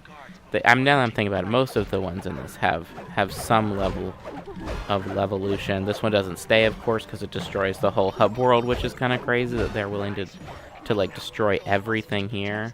Pry that thing open. But I like it a lot. I think it's really cool. Also, last time we talked about how I used to spam all the buttons in a row. Oh, we're not there yet. Also, even though I know this zooms in now, thanks to messing around with it in a low-intensity situation, might as well stick with what I know and do a zoomed out.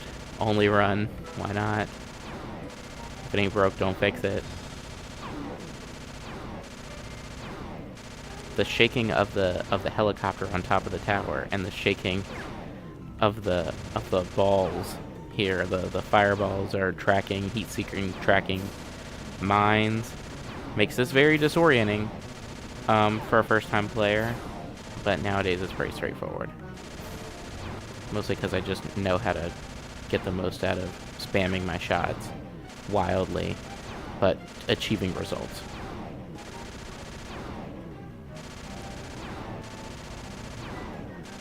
Or not. But one of the things I was going to say was that when Murray has to lift something, I used to think he had to spam all the buttons, so I would go around all the face buttons in a circle. But now I just mash the circle button in the hopes that he will stomp at the end, because I think it's like triumphant. So here, let's see if it happens this time. Just mashing that circle, and let's see if we can stomp. There we go. That's how you celebrate a heavy lift well done.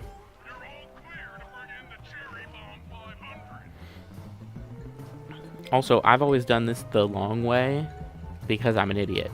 But this time we're going to do it the quick way.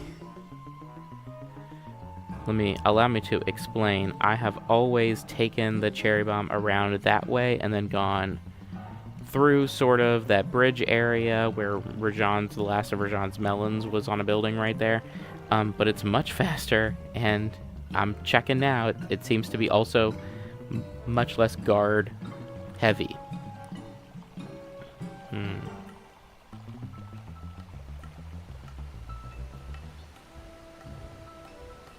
Something weird was going on with his flashlight. Yeah, something really weird was going on with that. But yeah, one guard to pass. Meanwhile, you go that way, you probably have 3 or 4. This is the better route. Again, not one that I'm used to doing. But this has always been super cool to me, what happens to the level here. It makes it look really cool. I'm actually going to look around a little bit at it. Because I just find Levolution, especially in old games like this, very fascinating. Especially since they're like one-off.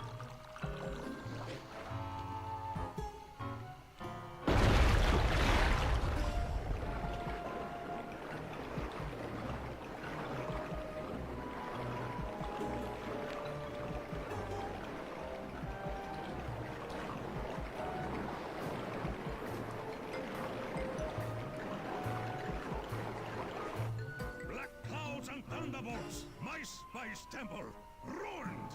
I will no longer hide while you villains destroy my hard-won empire. This place is mine.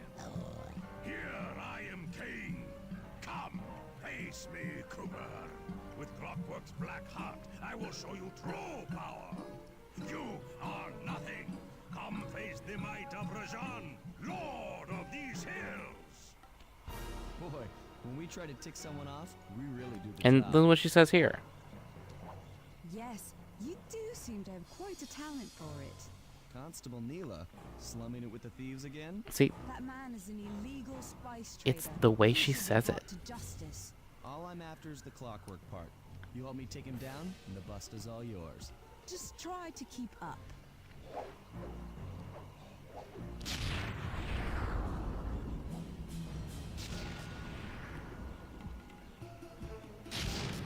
See what I mean? She didn't say it like, you have a habit of that, ha ha ha.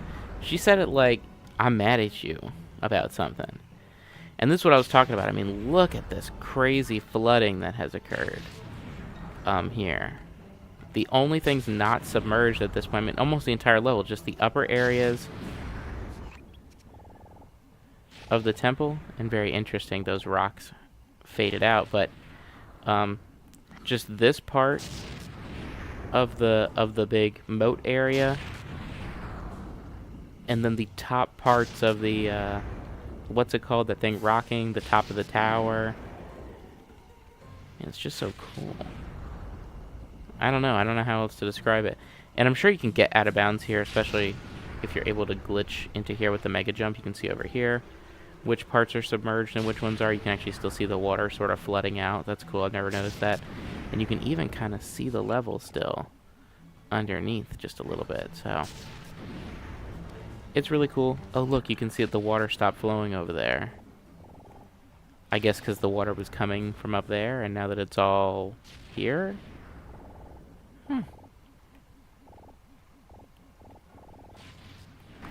Just really cool. I know I'm sitting around here wasting time looking at stuff.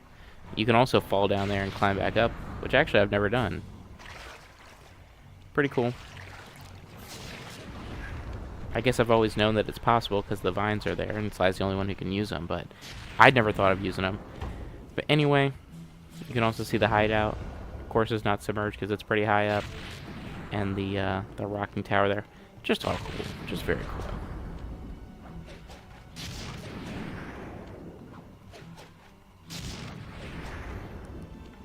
But Neela seems mad at Sly. She doesn't seem like, haha, I'm about to betray you, like, oh my god, I can't hold it in, this is so funny. She seems like she's mad at him over something. Maybe for being a scumbag. What are you doing? Oh, Sly! I'm coming, buddy! This is it? This is the Cooper gang I've heard so much about and feared these long hours? The Murray will renew your fear. Who's the Murray? All I see is a fat, pathetic weakling. I might be big and not as smart as the other guys, but one thing I'm not is weak. Also, some have said this is a bad boss fight. It's not a great boss fight, but it's fine. Rajan has a couple more attacks, and you give him credit for. He's got this one, of course. It would have been nice if he had another style of attack with a different wind-up that you could figure out. The only other thing he can do, actually, I think, is do the electrical ground thing. But I do like being able to hit him into the electric gate. Yeah, this one. He does that. And he summons guards, which a couple other boss fights will do as well.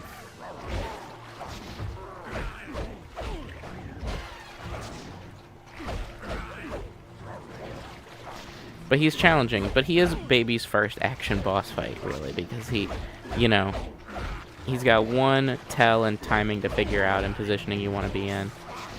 So it's pretty cool. And he's got a little thing. He always staggers on the third hit.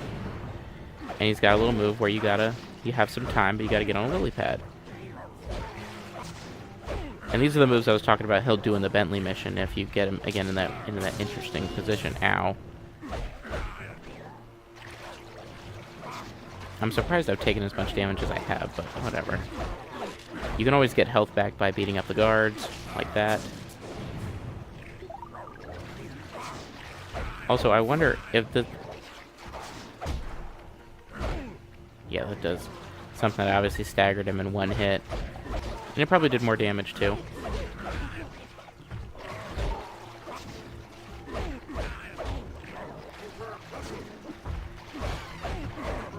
and they're very loyal guards. If I saw what happened to the spice ruins, I'd be pretty nervous about facing them too. I'd be just as scared as Rajan, if not more.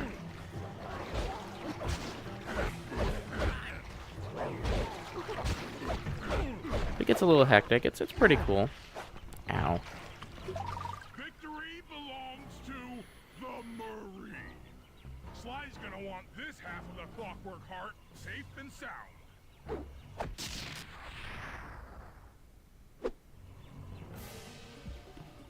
Happy day. What? Neela? Throw down a ladder! Sly's hurt real bad! Can you hear me?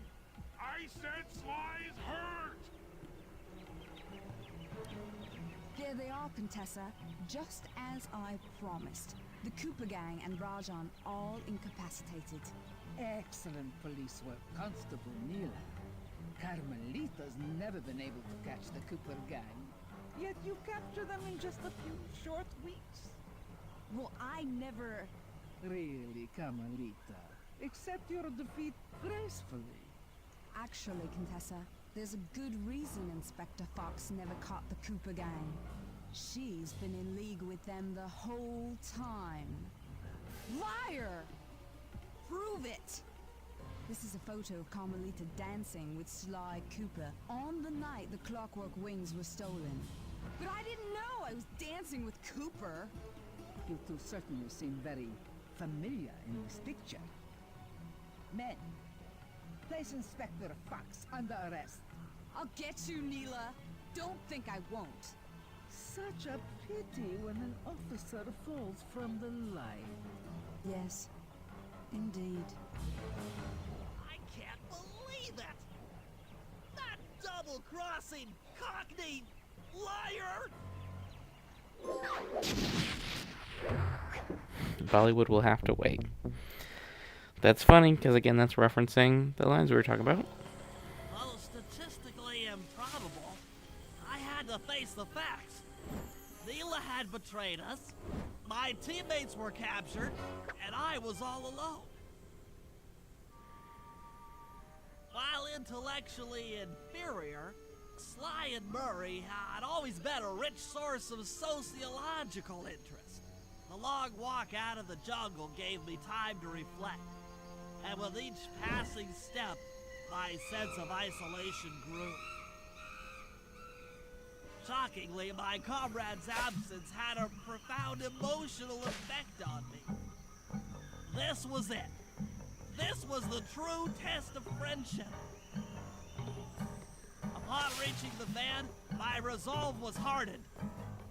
I had to save my friends. But first things first, I had to learn how to drive a stick shift.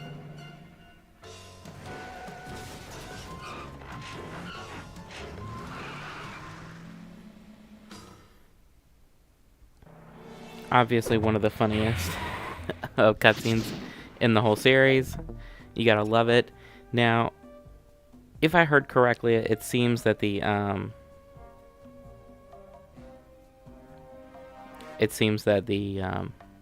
commercials were cut, unfortunately. But we'll wait here for a moment, see if they trigger. I gotta check which ones are on which anyway. Let's see. Episode 3 is supposed to be the La La movie. That was like an MTV thing. And yeah, I mean, it's not popping up. Let me try holding down the select button and seeing if it pops up here. Would have been nice to keep these in. I don't know who's running the show on licensing these things and saying you can't use them, or that's going to cost money if you want to use the clip again. So that is unfortunate. So this one did not make it in. So we'll have to see. At the end of episode 7 is a making of movie. So that's what we'll be shooting for next. So unfortunately, this one is still cut. So it's kind of a bummer. But anyway, we'll go ahead and get started with the Contessa's level jailbreak. Is this the right picture? Some of these things look so unfamiliar. This looks unfamiliar to me. But maybe, my brain again could be fried. I was right about the camera stuff, though. So I don't know. That'll be something I'll be checking in the Sly collection for sure. For sure.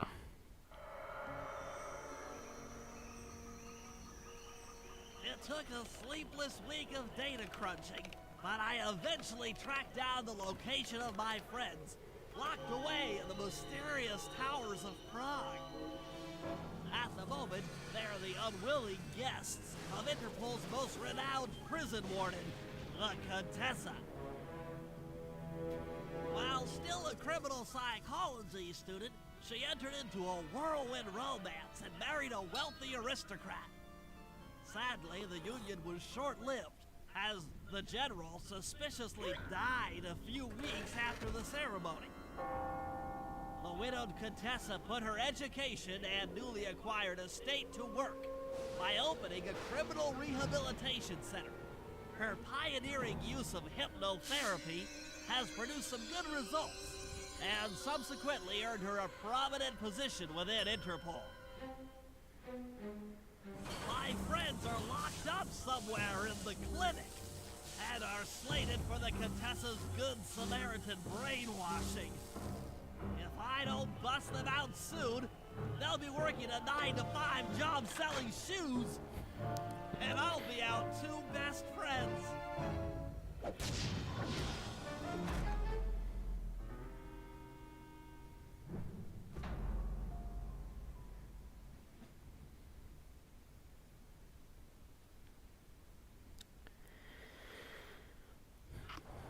Let me just say, the atmosphere of this here, of being all alone in this moment's crazy. Definitely feels weird having no one else in the hideout. Bentley looks pretty nervous. I'm assuming, and I never thought about this before because I wasn't really hip to it, but that 9-to-5 job selling shoes, that's probably a reference to that one sitcom where that offensive rude guy sells shoes to like fat people all day. So that's pretty funny. If that was like what inspired them. My way over to the Contessa's house. Maybe I'll pick up a few leads on the location of Sly and Murray. Oh, real quick though, let me check and see what's in the shop. Can we get the hover pack now? No, we can get the adrenaline boost and the Atlas strength. And we don't even have enough coins for it. So, well, we'll keep it pushing. Can't pickpocket now, so now's not the time we're going to figure all that stuff out. But we do need to... Oh my god, that was close. I was like stuck on the track for a second there. You saw that? But... let's go ahead. The Contessa's guards are very intimidating. Scary vultures. Pretty cool. Pretty cool. But yeah, let's go ahead and head on over. We'll just follow the track version rather than going the long way around. Also, that limits our possibility of running into statues that can come to life and mess with us. Let's jump up here. Y'all know how it is.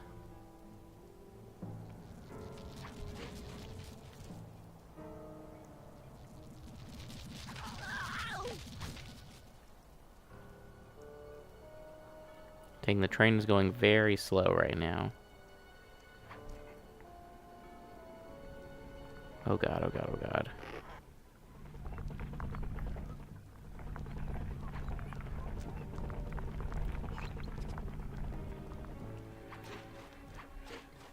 Of course, instead of going the hard way, I'm just going to go the easy way up by going on the tops of these things. And we will be at the start of the mission, I'm pretty sure. Yep. Didn't even have to look for it. Aha! The Contessa is out making her rounds. Wait a second. The feathers on my sleep darts vibrate near sounds. If I maintain my position on top of this parabolic dish, I should be able to hear that frequency at a distance. This is great. If I tag the Contessa with my darts, I'll be able to listen in on whatever she says. I might even learn where she's locked up Sly and Murray. You know, there's another one where people like to actually about it, like, how is she able to not notice that she's being hit by sleep darts? I don't know. I don't have a headcanon for that one. They should have just made this one shoot near her. You know, rather than shoot her. You know, like shoot the ground. But maybe they did that and they play tested it and it didn't work out. The claw gang is falling apart. Spy shipments have overstocked. I never would have joined if I'd known it would be this easy to disrupt the plan. At least the Cooper gang is under lock and key. Their lopsided morality flies in the face of man's inherent selfishness. Ah well.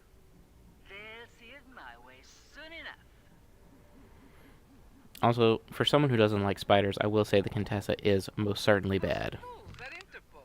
They keep sending me criminals and I keep making money. How come no one ever thought of this before? Hypnotize criminals and force them to reveal where they've hidden their fortune. I'm a genius. If only I had more spice to help me with the hypnosis.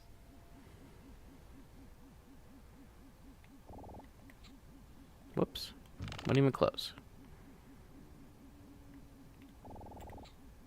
Whoops. Wasn't even close. I think I don't want to get her over and over again in that one spot. Go to a different spot. That blasted Cooper gang. The fat one. What's his name? Murray. Yes, Murray. He'll be the first to break. I should spend a few sessions probing that feeble mind. I can only imagine the wealth that gang has accumulated over the years. Now I want her up here for the last one. Come on.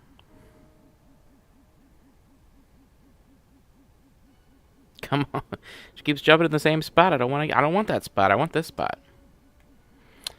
Come on, jump up top. I know you do it. No. Stop that.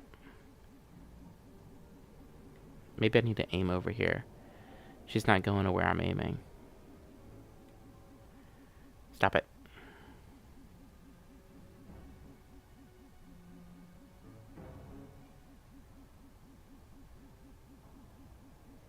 God, they're really not... They don't want her to go up there, huh? Come on.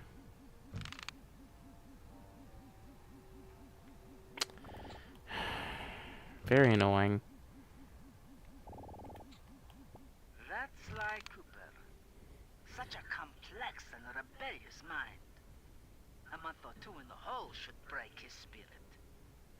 Let him squat there week after week. He's seen that the guards along the wall all have motion detectors. There is no escape. Slowly, the reality of his captivity will set in, and I'll get to work on his mind. Inconceivable! She's no healthcare professional! Why, that's the most heinous crime I've ever heard of! Putting inmates into hypnosis so they'll tell her where they've stashed their loot! It dishonors both law enforcement and thieves at the same time! I should get to work and figure out a way to break Sly out of the hole. Whew.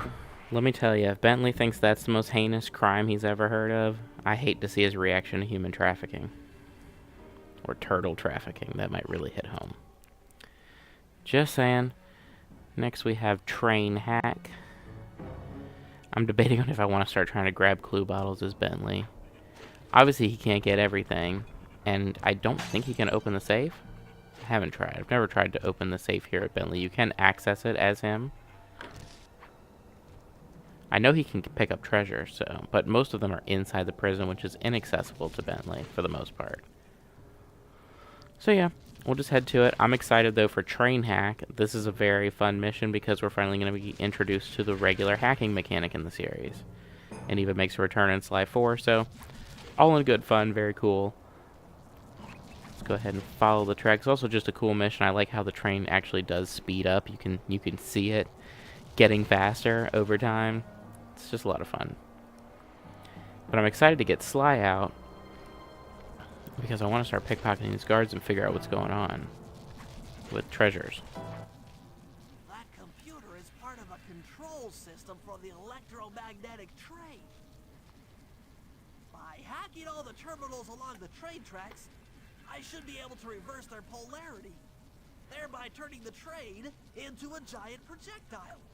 Without question, its impact on the prison walls should create a hole large enough for Sly to escape through.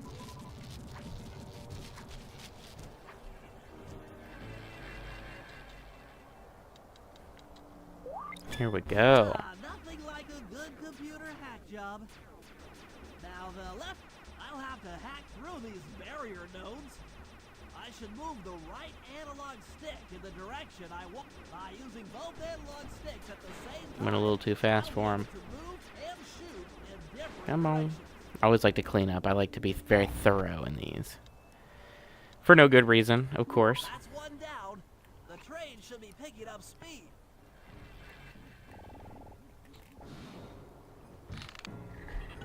Later, loser.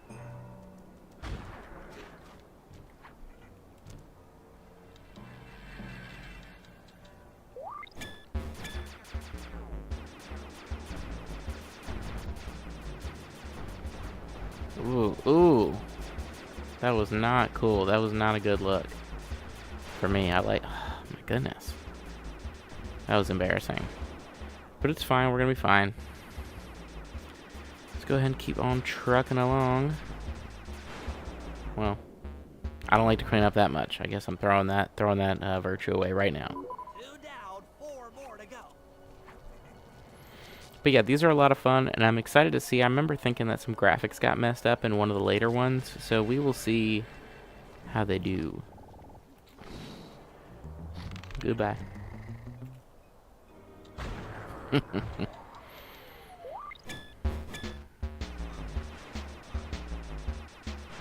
And I honestly, when Sly 4 came out, I really liked how they adapted the art style for these and made it look the way it did. I thought that made perfect sense.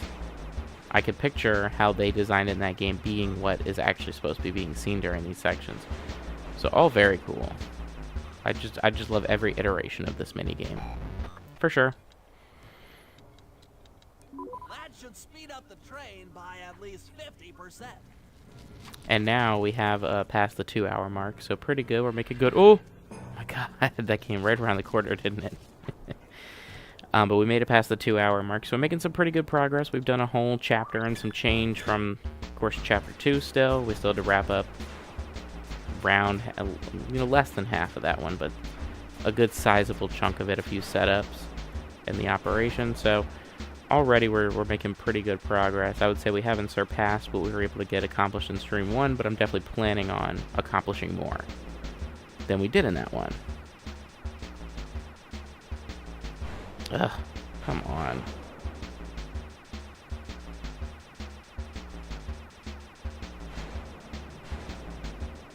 There we go.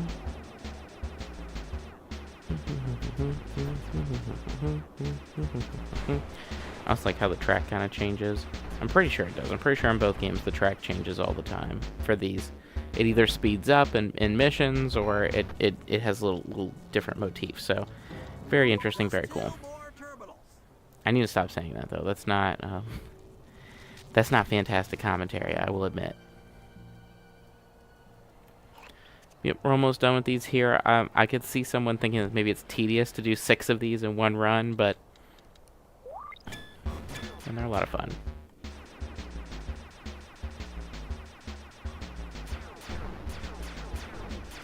And these are, I said they're, of course, in Slide 2, 3, and Thieves in Time, but in some sense you could also say that this is an evolution of the hacking from the very end of Sly 1, where, of course, Bentley had to do some hacking to save Sly at Carmelita.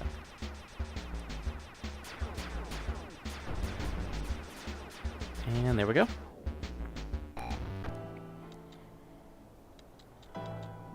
Yes, the train's at full speed. Now, on to reverse the field's polarity. I had to do that, come on. Had to do that, had to take my free hit there. Ooh, woo! Aw, dang it. Thought I could slip between him and the wall there. It did not happen, though. But that's fine. Oh, you know what, though? After we get Sly back, we do need to check and see what the trophies associated with this particular area was. And there we go, we made it through. And that is terminal number 6. What a beautiful trajectory! Bullseye!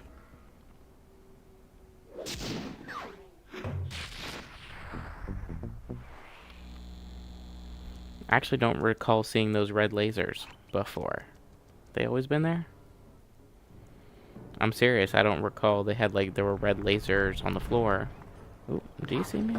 Get that guy. This is what I was talking about with those dang statues.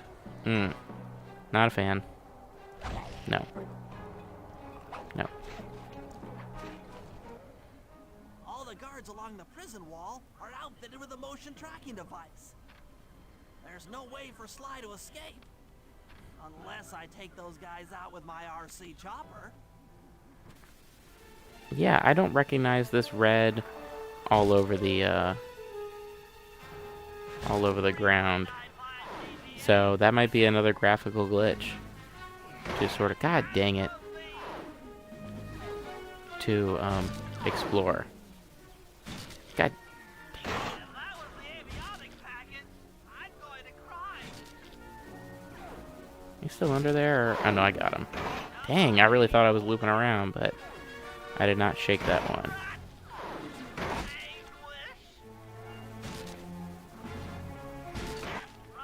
Jeez.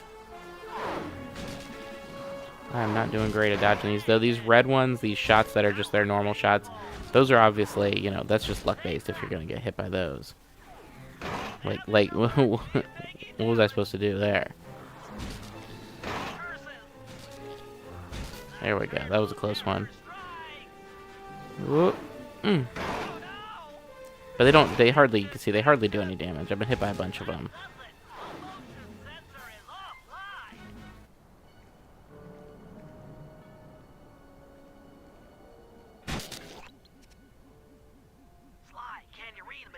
How I missed that sensuous voice of yours. Save the jocular comments for later. Do you see that hook above the train? Yeah? It's your only means of escape. Jump and hit the circle button to grab hold, then swing onto the back of the train. I've already established a safe house and downloaded its GPS coordinates into your binocucom. We'll rendezvous there. Wow, you've really thought of everything. Don't I always? Yeah, you do. Thanks for busting me out. Oh, well, you know the old saying, if you can't count on a friend to bust you out of jail, what kind of a friend are they? Truer words were never said, wizard. Great moment in the game. Obviously, great character moment. Love the callback. On the way, though, do I want to see if there's any guards with shiny booties in need of being relieved of their booties? That is the question. But we'll just quickly sprint to the end, just so we can get the ball rolling. But you already know if I saw one, I would act upon it. I always act upon a shiny booty, after all.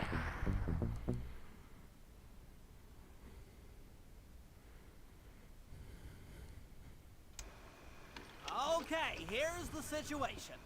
I've done some deep database crunching and figured out that Murray is doing time in cell block D. Getting him out is going to be tough. As you know, he's not very light on his feet. First, we'll need to get Murray into an isolation cell away from the other inmates. Second, I'll need you to get a sample of the Contessa's encryption algorithm. Don't worry, I'll explain later. Third, you'll need to pickpocket a few keys from the Contessa, but watch out for her pack of bodyguards. And fourth, you'll have to deactivate her giant attack robot.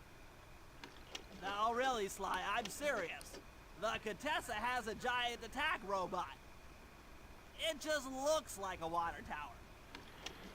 Now, once you've pulled off all these jobs, we'll be ready to make a play for the big guy.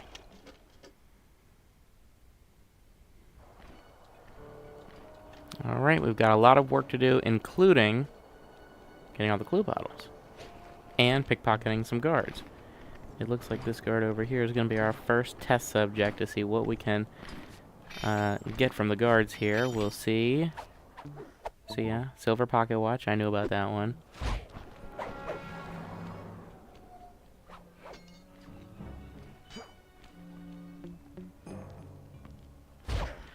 And of course, this time around, the last 3 chapters, we have been in a position to where we needed to get the clue bottles by a certain point because there was going to be a mission where we would be taken to the safe. This time around, not so much the case. The actual place that the safe is located is accessible to us right now, and it's never a part of any mission. So that's certainly interesting. So we can really probably just, we've got like 5 missions or so. Yeah, we got 5 missions to take care of. We can really just start jumping around, knocking them out while we look for clue bottles. I mean, it's not rocket science. And while we're looking for shiny booties, which this guy has. Another silver pocket watch, so not much different than what we've already seen.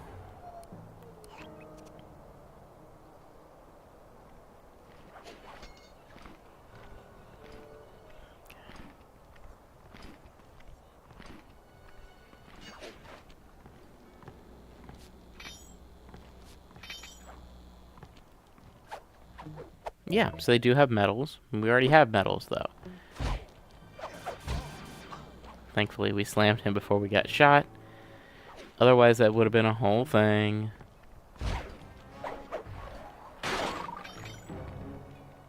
Yeah, I fucking hate these. And I just heard a clue bottle. Ugh. My brain is like, my wires are getting crossed because I'm focusing on so many things at once. Like, okay, clue bottles, going to missions, and pickpocketing guards. And it's like, jeez. It's too much after a chapter where we basically had nothing to do.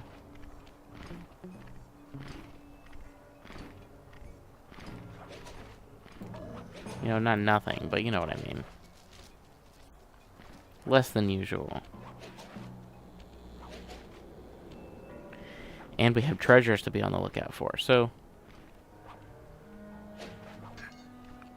Of course, this guy doesn't have anything that we can utilize.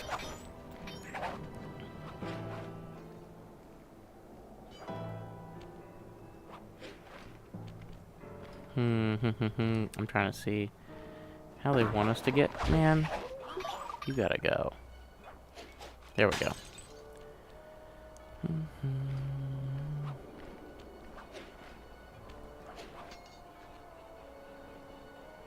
There we go. And you know, what a spooky and complex level. This is another one that is very, you know, anti-Bentley and Murray, for sure.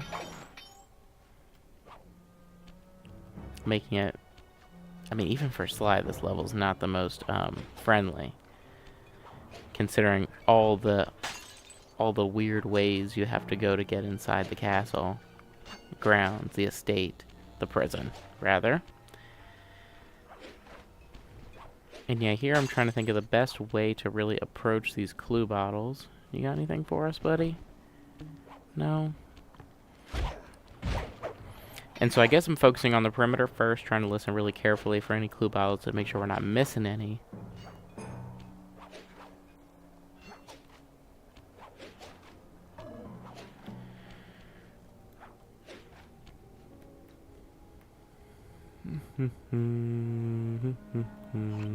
Looking around, looking around.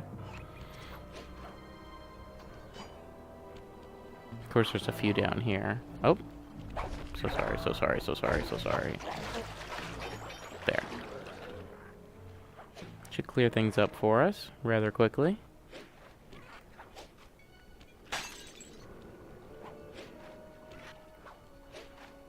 Ugh, great.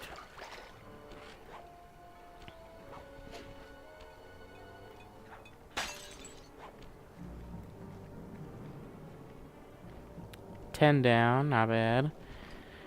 And this guy's got a shiny booty for us to pilfer. Oh. Another medal. So again, I'm not terribly impressed with the loot table here. It has not surprised me in a major way.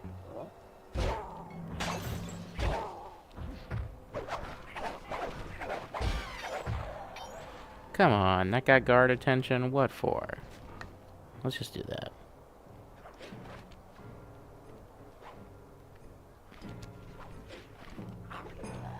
Dang it!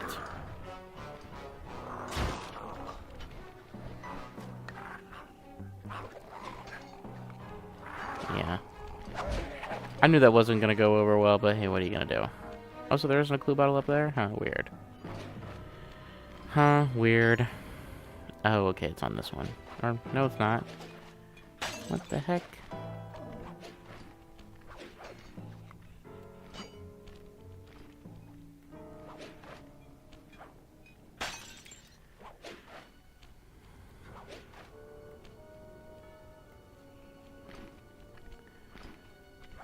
I don't even want to talk too loud because this level is just so foreboding and disturbing.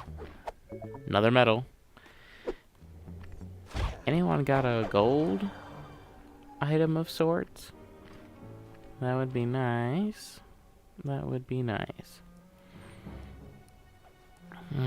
Okay, we've collected quite a few of the clue bottles on the... Ooh. Oh, he's got a shiny booty. It's so funny that when you can see it from the front. Okay, he's got rubies, so the gemstones are starting to spawn now as well, so that is another one in fairness that we are able to get. So rubies, probably sapphires are here too, if I had to guess. Oop, there's another one. And a shiny booty. Maybe we can get a bronze pocket watch, because we still don't have that one. Ooh, he's a brokey. He's a brokey. Nope, silver medal. Great. Great, great, great. Oh, what, he heard that? It's so weird what guards can hear sometimes.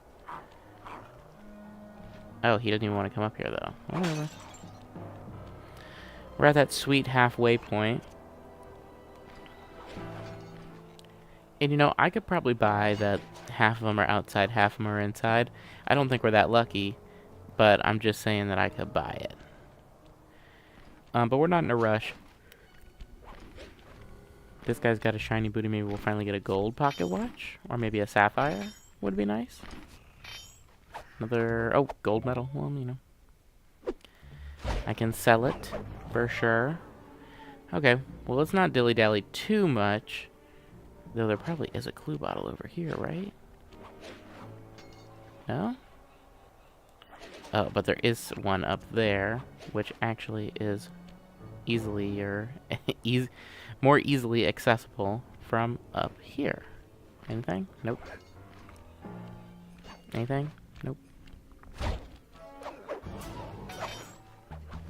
Oh, sorry, feller.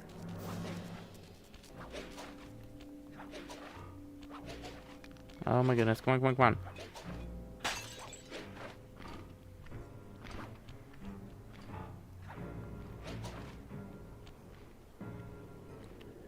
Which mission is this? Oh, close to Contessa. I don't feel like doing that one yet. I kind of want to just keep looking for clue bottles. Like, I'm having a lot of fun doing that. So, let's see. Obviously, there's one right there. So, we're remembering that that's up there. Nothing right there, huh? I know there's quite a few on this outer wall. But here, real quick, let's jump down and grab that one that we just saw. Because I don't want to forget about it. And then let's climb our way back up to the wall and go around the whole wall perimeter.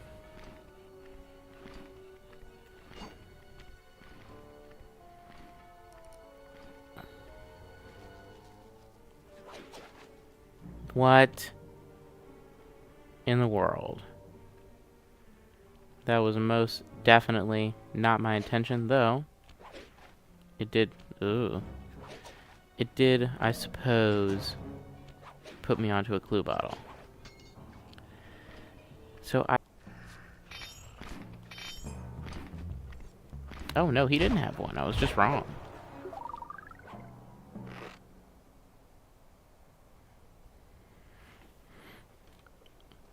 Looks like there was a bit of a stream issue there for a moment, but we seem to be back and in working order, so... We'll continue normally. Not much I can do about that right now. I don't have the supreme setup. I have an honestly pretty jerry-rigged setup. So, let's just keep it pushing. I know there's some in some weird places up on these little roofs. So we'll continue to search that.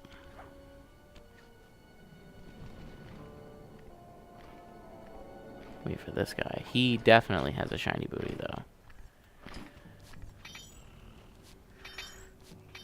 Another ruby. At least we're gonna have some rubies to sell. They're no slouches in terms of, you know, value. Dude, again. Why would it assume that I meant that? But it's just barely not the end of the world because the pipe happened to be right there. So, okay. Okay. That's fine. Anyway, here's another clue bottle. And there's a treasure right there. And another clue bottle. What the heck? I didn't even think that guy could spawn up here. I didn't think any guys could spawn up here. This is insane. Jeez, I did not like that.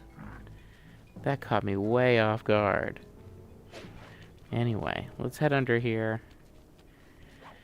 Ugh, I did not like that at all.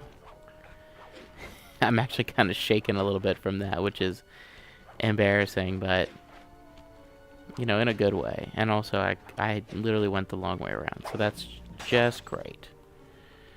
Let's jump down here. I obviously lost my treasure there for a second, but thankfully I was right there. So I was able to just very simply go and pick it right back up and keep going. Keep thinking there's going to be one up there, and there isn't. There's the water tower. Interesting.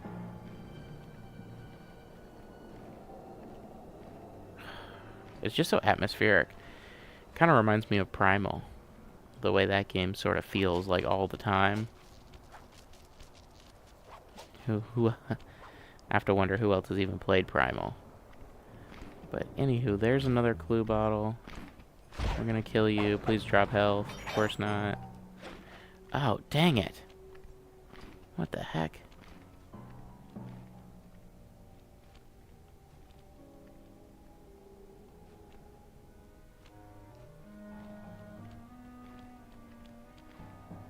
Well, now I'm like, how do I get up there? I guess maybe I can make it from here? No, I'm not making that. I am not making that. Well, what the heck? And now we've looped all the way around the tower, but I have no idea how to make it up there. Why did I do that? Stop doing that.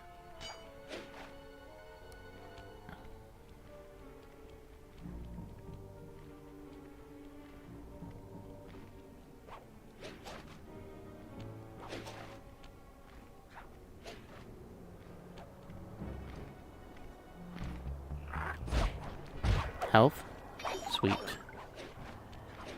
Make my way back to full health is certainly a trial.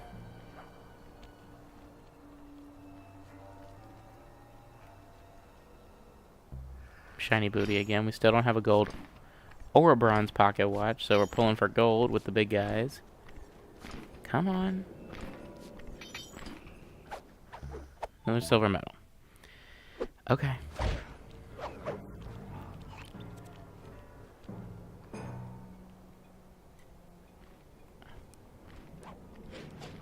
I really had to do that? Okay. Well, there's another clue bottle. The door is not loaded in from this distance. That's kind of funny. We can do this to get on the gate here. Huh. What the heck?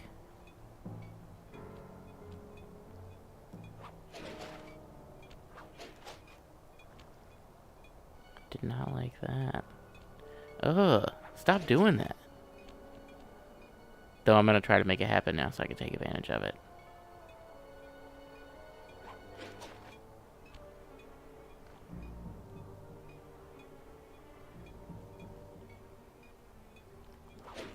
Of course now oh.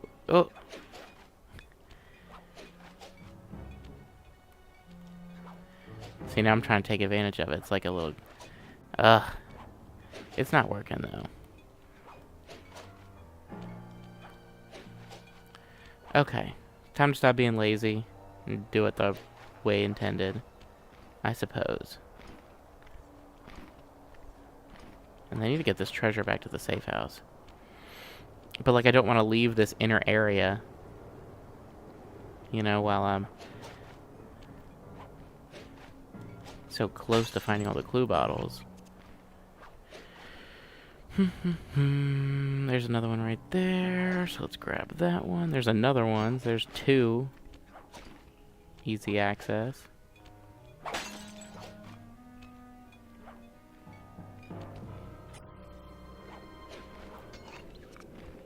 And we have 1 treasure in my back, and we've already seen 2 others.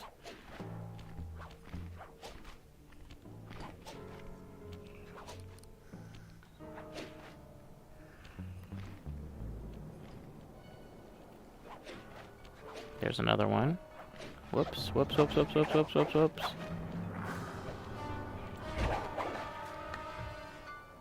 Yeah, let's just choose to opt out of that challenge right now. Huh, and then we're at 27.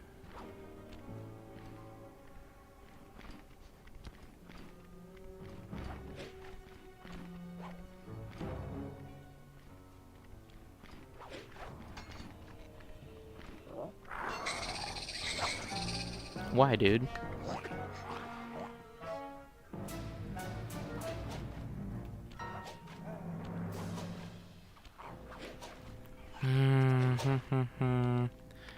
Well, whatever. Let's get out of here for now. Let's go turn this treasure in and start up a mission. Let's stop playing around for a little bit. Well, hold on. I hear one.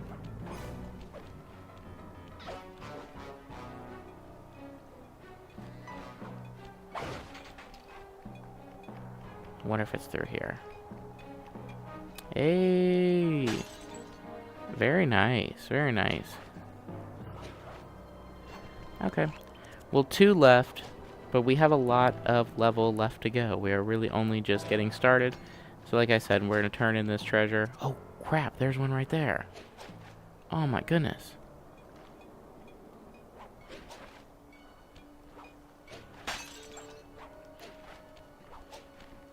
Well, that was great. Now we're just missing 1, which isn't ideal. Oh, wait. No, we already got the one on the safe house. Yeah. So, okay. Well, let's turn these in. And keep it going. We have quite the number of Sly missions left to go. We have not started any in this chapter. So yeah, we might stumble into the other one just by running around, doing missions and whatnot. So yeah. Let's assume the best, though I will be being quiet sometimes so I can hear the bottle. In order to get Murray out, we'll need him to get thrown into solitary confinement. That pipe will lead you to his cell block. Try to locate him and relate the plan. After that, it's all up to Murray. All right, I'm headed inside. Sly stupid hat. Any chance that one would be under here where I hadn't been yet? Doesn't look like it, though.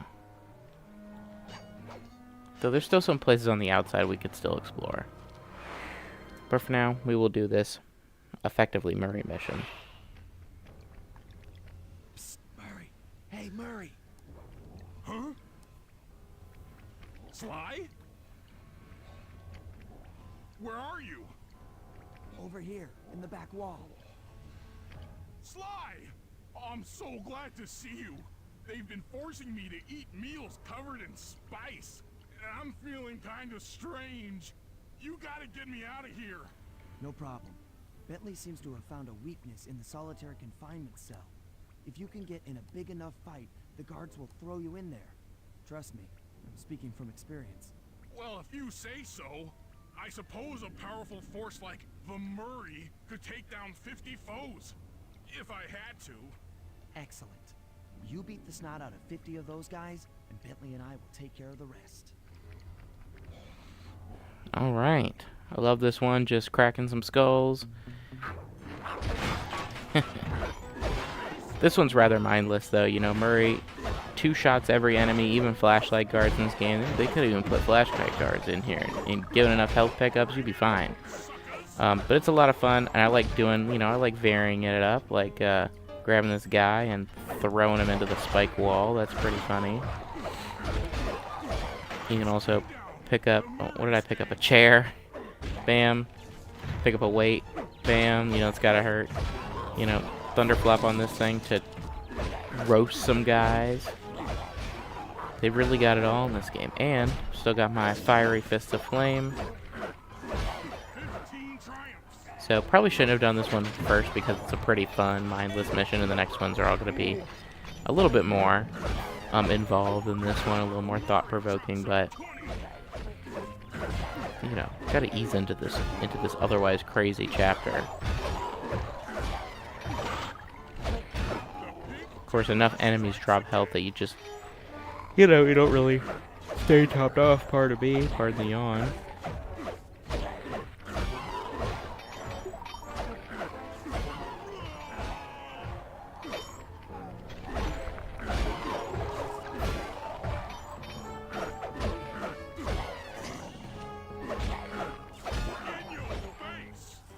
And I like all the things Murray says that I think, he says them at like 5-minute intervals, and then I think the final 5 he also says something. Let's see. My unstoppability is supreme.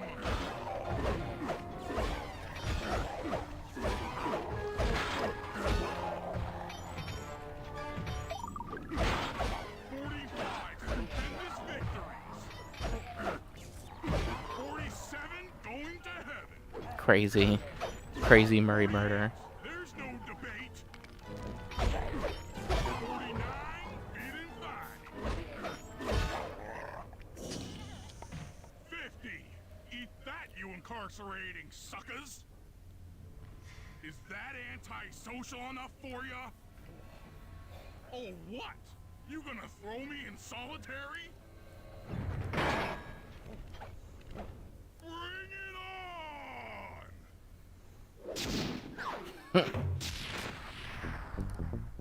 So there's 1 down, 4 to go. This is the only chapter that doesn't have 2 sort of sets of missions to do. I mean, dang, if we're in there, we might as well sell our extras and see where we're at. Of course, we have extra medals, an extra pocket watch, and an extra ruby. I thought we got 3 rubies. We only got 2? Well, whatever. Time to hit the grind once again. We're still missing a gold pocket watch, which we still need, and we're still missing great, the bronze pocket watch. And if rubies indicate that sapphires are on the level, then we're also still waiting for sapphires. Don't be annoying, dude. Also, we're still at 29. Alright, so I wish I didn't have a guy on me.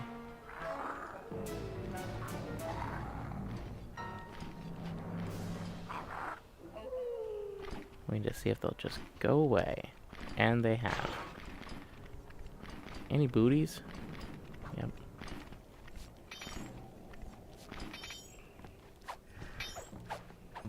Another silver medal. Suppose you can't have enough silver medals in life.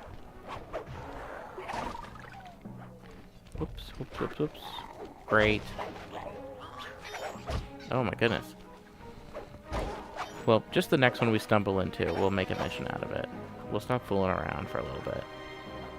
Again, we spent so much time looking for clue bottles. Now we run through... Oh, well, you know what? This is unfortunately not my favorite mission in the game, but I suppose we'll really quickly look around this bottom area, make sure we didn't miss any clue bottles, and then we will queue it up. Alright. Sly, those giant pipes under the bridge feed power to the prison's security systems. I'll need to cut the connection to free Murray. Sounds like a plan. What do you need me for? As you know, the bridge is heavily guarded. I hear you. You'd like a little protection while you place the bombs. That's correct. Love to help out, but there's nowhere to hide on the bridge. We're totally exposed. That's true. To fool the guards, you'll need to break those statues and take their place. I pose like a statue, the guards walk on by, then pow! I hit him from behind. You're a genius. That's also correct. So yep, this is a pretty cool one. It's a little time consuming. That's the only thing for me, is that it just takes a while. Also, as a kid, I thought you just jump and press the circle button, so I would, and then I would understand why the guards are killing me. That was a quick lesson learned, though, in fairness. That wasn't something that I struggled with for an incredibly long time. Oh, dang it. Oh my goodness, I'm just gonna do that thing. I keep forgetting I have this. I just feel so dumb for that. And I don't want to lose the shiny booty. Okay. Hey, but I got that. So it's pretty good. See? We're all good. Only a minor. I'm done here. Follow me to the top of the bridge. Only a minor inconvenience.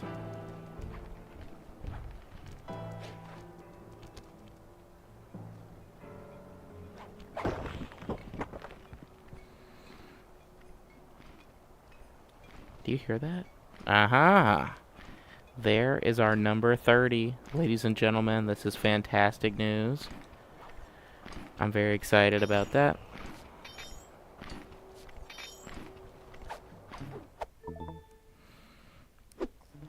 Oh my gosh, what am I doing? I was like, oh, I pickpocketed and we're done. Beat the game. No. Oh my goodness.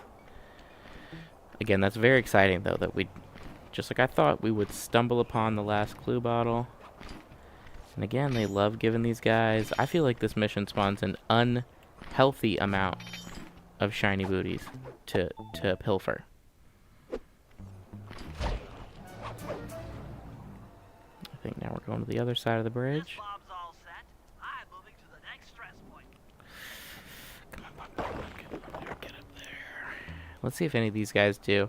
Obviously, if anyone but the last guy has one, it doesn't matter. Not going to be able to get it.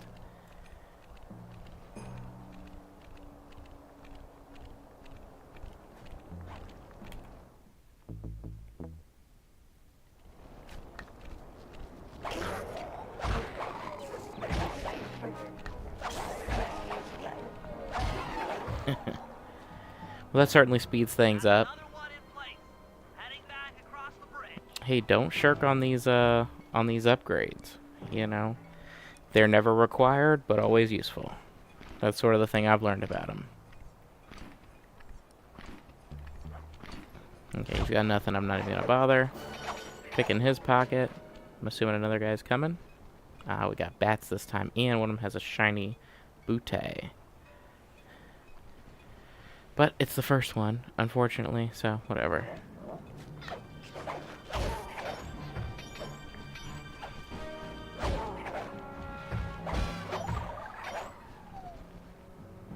third bob's in position. I'm en route to set the fort. Go ahead, man. This time the one in the back has one, so we will be going for this. Bentley's all the way over there, and I just need to wait till he's about even with me, and then I can swoop down, maybe get a bronze pocket watch. You know, that'd be pretty sweet. Of course not.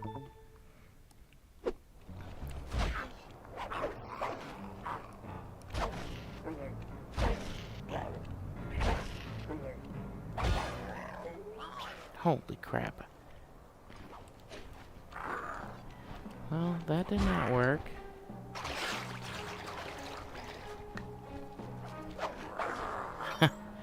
Had to very quickly take care of that problem. Ready. Cover me. I'm on the move. Whatever, I'm just gonna take these guys out right now.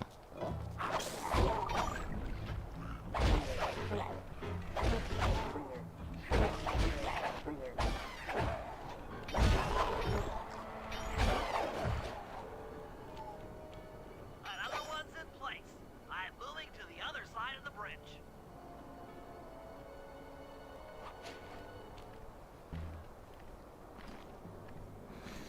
Does this guy have anything for us? I wonder, do you have anything for me? No. No, he doesn't. Are we not done? Of course not. Oh my goodness. Come on, come on, come on. trying to tell from the front if he's got something. I don't see anything. I don't see any shimmers. So yeah, just go ahead and take him. And there we go. The last charge is set. Let's get out of here. That takes care of the power to the security system. Well, there we go. Like I said, a little bit time consuming, but effective and great. They put a guy right here. Get out of here, man. Ugh. These statue things are my least favorite thing about the Contessa levels. Is just I don't like the surprise factor of certain rooftops being, you know, it being a coin toss as to whether or not they are going to be reliable or not. You know, and same thing with that bridge. So I don't love that, but now that we have all of the clue bottles, we can go ahead and open up the safe here.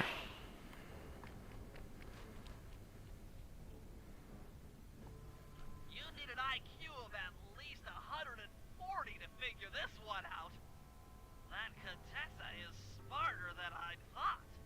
I believe the code is 248.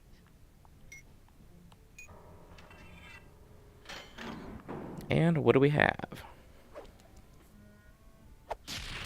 Long toss. You've gotten the long toss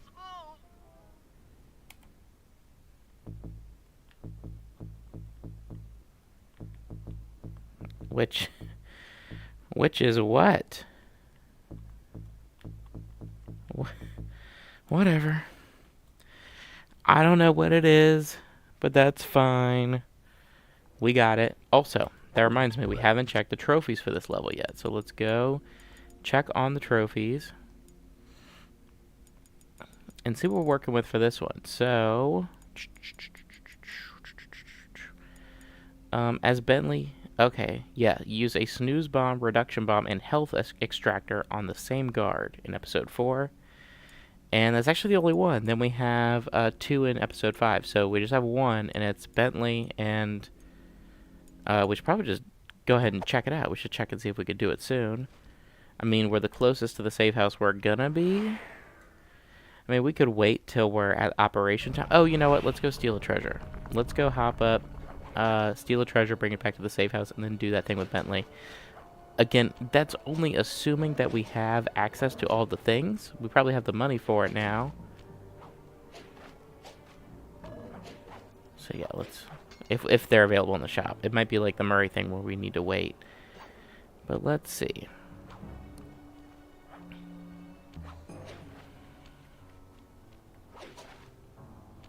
Here we go. Here's a way in.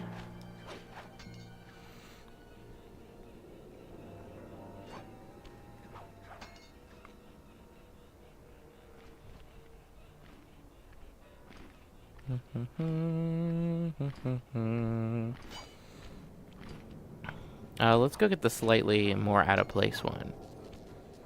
We obviously did the easy one already. We should do that one next if I... Because the other one is over there on that wall. Booby trap loot. What the heck? I can assure you I jumped and I pressed the circle button.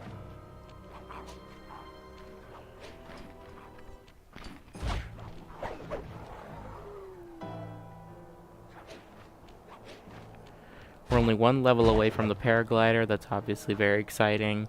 Might just push, honestly, till we get the paraglider, and then might take a break or take off. Because we'll have done a lot. I mean, we're already at, what, almost 3 hours? That's pretty good.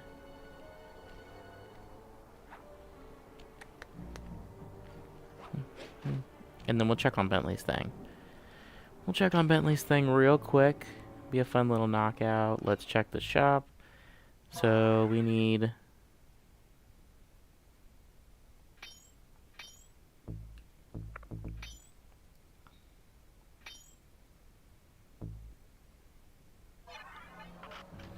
Alright, let's see if we have everything for him.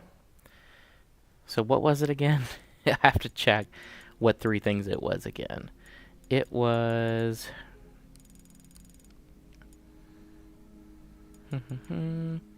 Snooze bomb, reduction bomb, and health extractor on the same day. So we just bought snooze bomb, so we need to see if we have reduction bomb and health extractor. Well, let's see. We have trigger bomb, snooze bomb, size destabilizer. Oh, it was a Bentley upgrade. Long toss a Bentley upgrade. So, but no, we don't have it. We have the snooze bomb and the size destabilizer, but we don't have the health extractor yet. So, we are unable to do that right now. How unfortunate. But, let's go ahead and keep on trucking along. Any chance on that gold pocket watch? Any chance on that gold pocket watch? Another silver medal. Well, what can I say? Words fail. Words fail.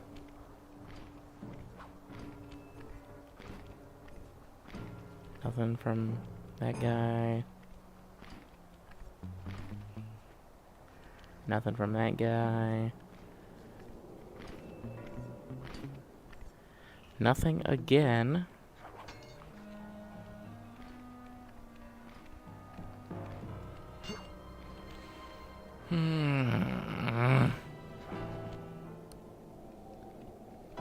Okay. Well, let's go this way and use that pipe right here to get back up into the prison. And we'll knock out another within the prison mission.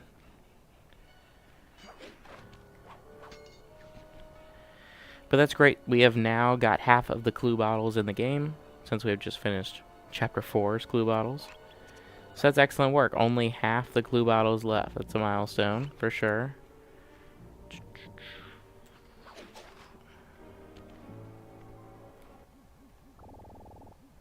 Nothing, it looks like.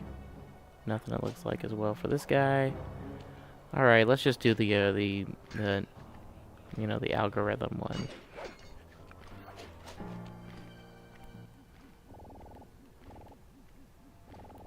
I don't see any shimmers on him. I feel like I would have. Sly, I need your help getting a handle on the Contessa's encryption algorithm. I'd love to, pal, but I have no idea what you're talking about. All right, I'll explain it to you one piece at a time. See that security station?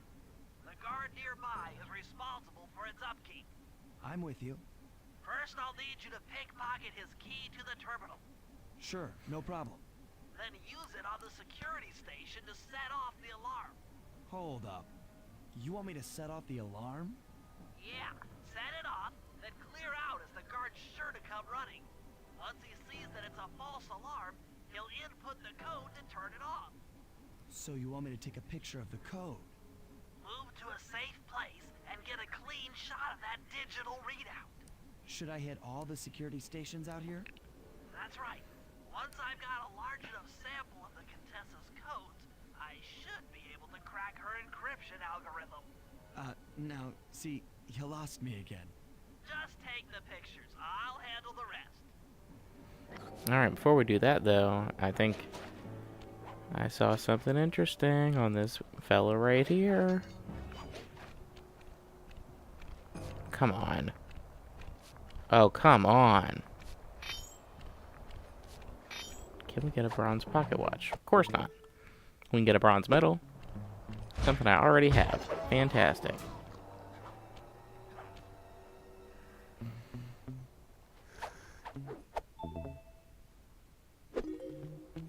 Nice work. Now use that key to set off the security station. Okay, now climb to a good spot where you'll be able to get a picture of the security code on the monitor. I remember in the PS3 version these were glitched out, but they might all be glitched out. Might be glitched out in the PS2 version too. I don't think we'll see with this one, but we'll see with some of the later ones.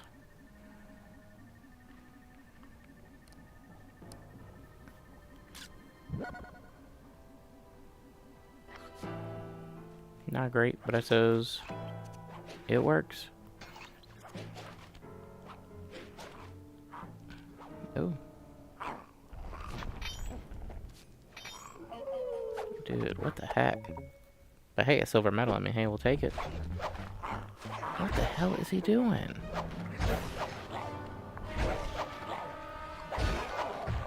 Jeez, man. Oh my goodness.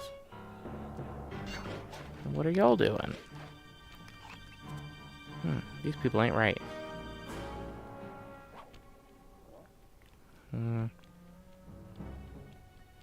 I'm actually not seeing a super simple way back onto the wall from here. I guess we'll just go out this way. It works.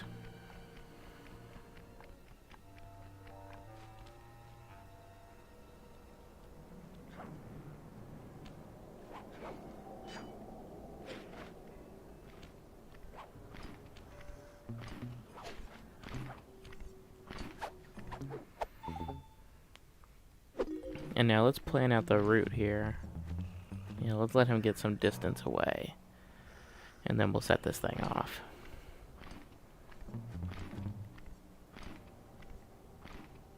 Okay. I think I see it. Just hop up here.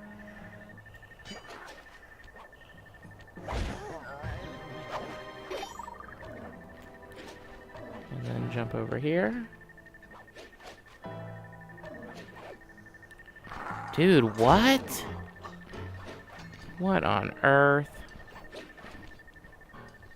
Whatever. The longer he's fixated on me, the longer before he triggers that thing. Oof. Great.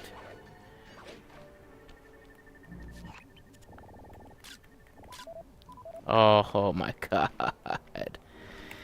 That is diabolical. We are trying that one again.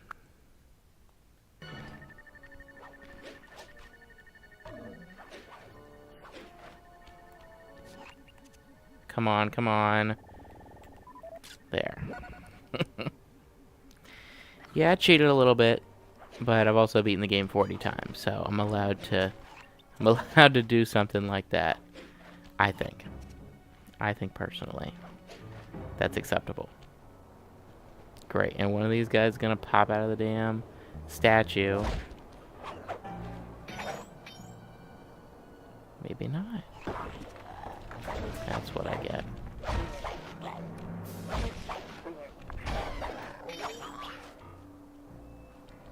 Come on.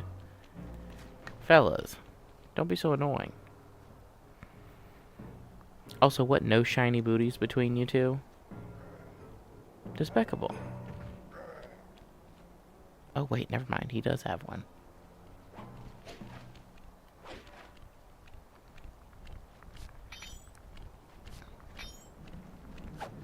Hey, there we go. Bronze pocket watch. Still missing gold, but now I don't have to look at these guys anymore, for real.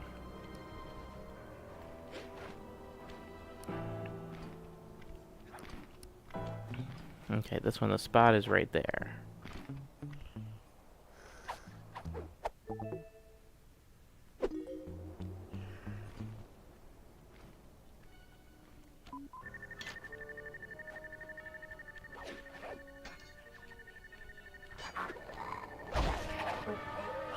Hey, that was quick. Well, dang, this is going to be one of the fastest ones I've done. Alright. Now we wait.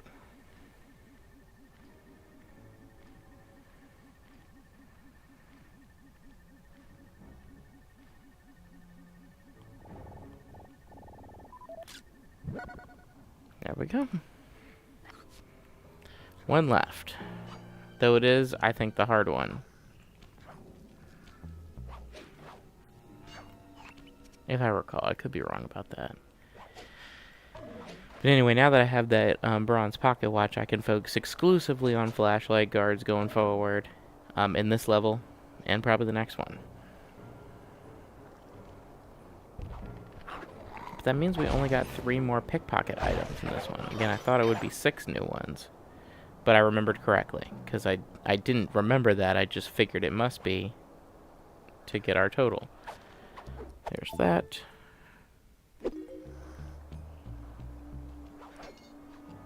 Can I ring that? Oh my goodness. How cute. Well, I'm actually looking at the route and I'm like, I don't see something super obvious.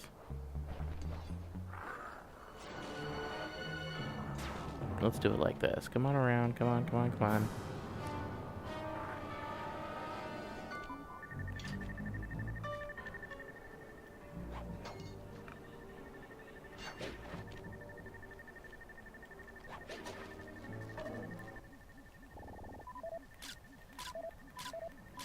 Come on. Yeah, he's a bit of a slow walker, this guy. All these guys, really. You know, they're concerned about the security codes being compromised, but they're not that concerned. You know? They're hoping the guy isn't just gonna murder them. Which, you know, fair. Okay, that should be enough codes. Nice work, partner.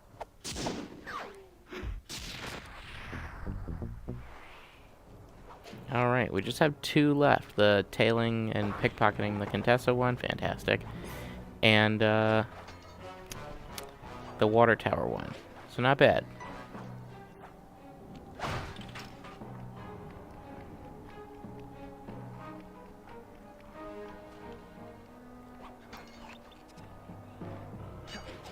No, no, no. Jeez. Does he have a butt?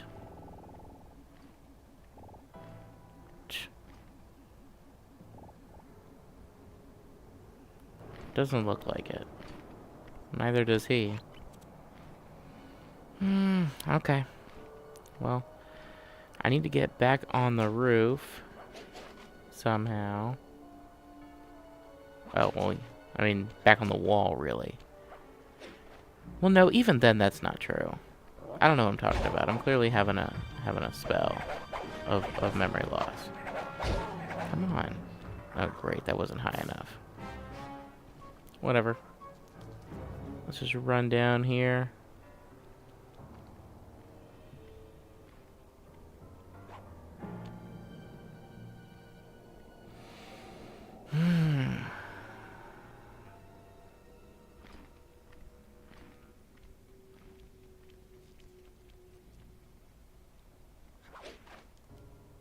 Jeez, of course.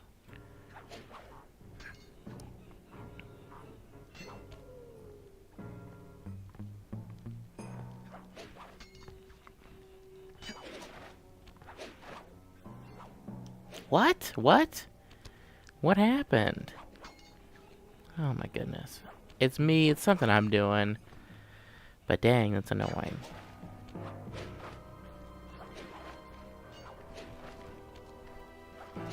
Alright, this one's pretty fun. Okay, Sly, that's it. The Contessa's giant attack robot. Look, Bentley, with all due respect, it looks an awful lot like a water tower. Don't be fooled. That's what she wants you to think. If we try to free Murray while that thing is operational, why... What, we'll have plenty of fresh drinking water? I'm serious, Sly. Of course. I do owe you one. The lightning rods around the prison are designed to draw lightning strikes away from the water tower. Giant attack robot. Uh-huh, yeah. By turning the wheels on the rod, you should be able to redirect the electrical current away from its ground wire, rendering it useless. Follow the lightning strikes to locate all 5 rods. Okay, so you want me to break the ground circuit on all these lightning rods so that a bolt will strike and destroy the giant attack robot posing as a water tower. That's an accurate summation. What fun. This mission's obviously a good time. Dude, what are the odds though on that one? Oh, what? I was in the air. It's clear when the lightning rod starts to glow. I thought that wouldn't work. That means the lightning Turn it, bolt dude. is on the way. And that one's down. And yeah, you know, the big thing with this one is it gets harder the more you go along because you have more chances of being hit. Though, luckily, I got hit by the very first lightning strike. So, very cool. Very fortunate of me. Very great demonstration. I'm sure that'll be the only time that I get hit by a lightning strike. So, I'm glad that, you know, we all got to see it. And we won't see it again. And, of course, no shiny booty even though I fell. Great. But got some health back, so hey, that's something.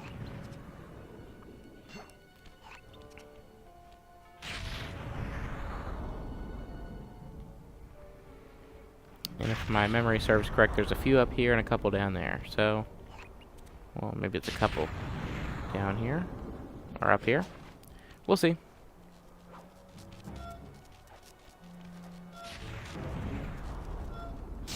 That's 2.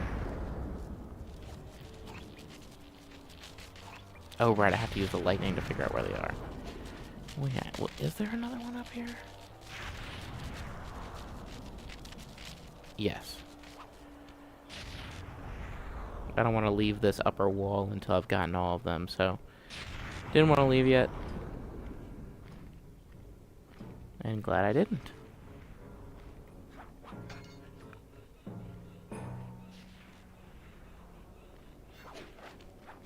So I was right. 3 up here, 2 down there.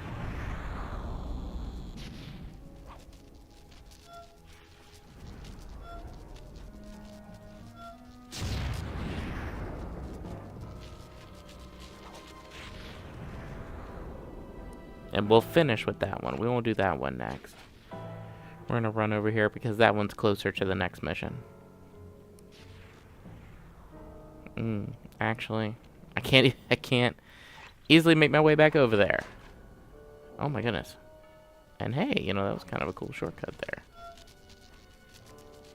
Come on, come on. Ooh, fantastic. Now let's go ahead and make our way over to the last one. Oh, come on. Wrong thing.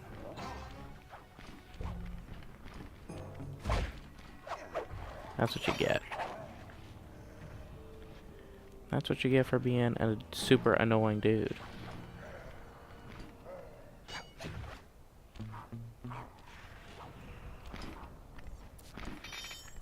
I don't know what was making that noise. I think a statue might have come to life. Another gold medal. Still no gold pocket watch. I'm suffering over here.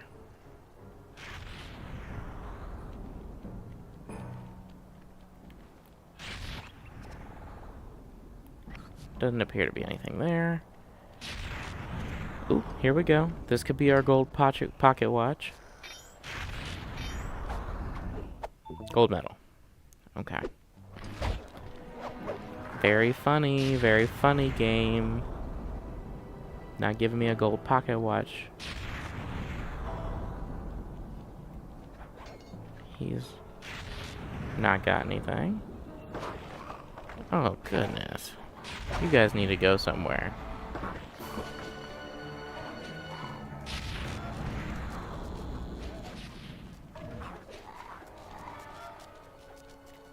There we go. Easy peasy, just a fun, simple mission. Go from place to place. Do a little timing challenge. Nothing crazy to talk about. The main thing with Sly, obviously, is that the missions are never super complex. That's weird that it says that. Oh, because the controller's not plugged in. This whole time I'm sitting right up to the console. Because how the controller was plugged in. It most certainly is not. So that is hilarious. But, oh god. Another one of these guys. What was I saying though? The thing with Sly, of course, is that the missions, you know, if Sly Cooper had no cutscenes and it was just do these mini games and missions, it wouldn't be nearly as fun. Now, I think the core gameplay loop is pretty fun and satisfying to just, I did not. Hey, fella. This is diabolical. And a gold medal. Can you imagine if that was our gold pocket watch person? That would have been insane. Before we go though, before we do our, oh my gosh, I never even noticed that you can walk back up to this thing and see its little eyes flashing, or I did. Oh wow, that's not intentional. That's like a draw distance thing. Ooh, creepy. That is creepy. I do not like that. In a good way. I like it in a bad way. Ooh, shiny booty. Could this be our gold pocket watch?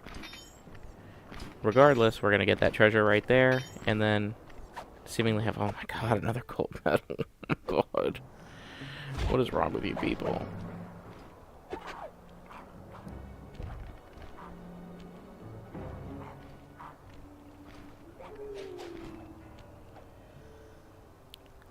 Hold on, this guy has a shiny booty. I am gonna get it before we take that. Come on, come on. Silver medal. Okay. Okay. What a hootin' hollerin' time we are having.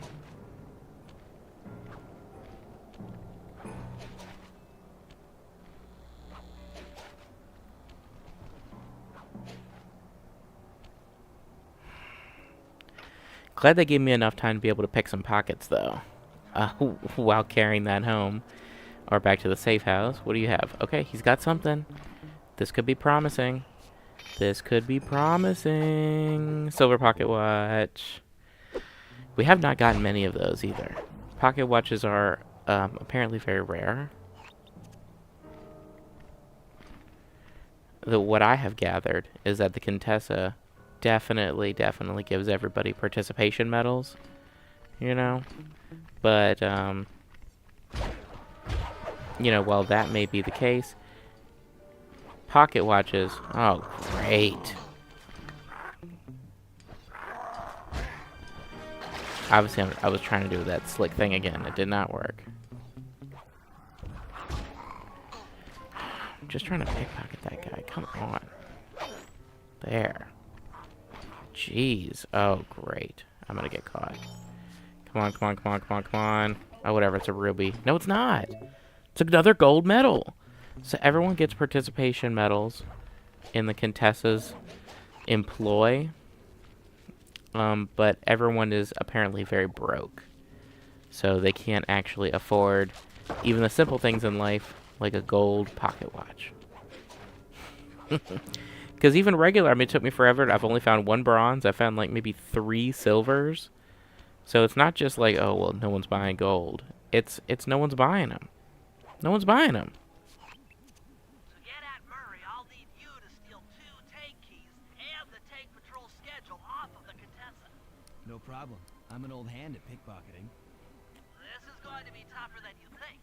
The Contessa's no fool. Since your escape, she never goes anywhere without bodyguards. You'll have to take them out one by one in order to get close to her. I should probably use noise to lure them away from the Contessa. Now, these guys can have shiny booties. So, these ones don't.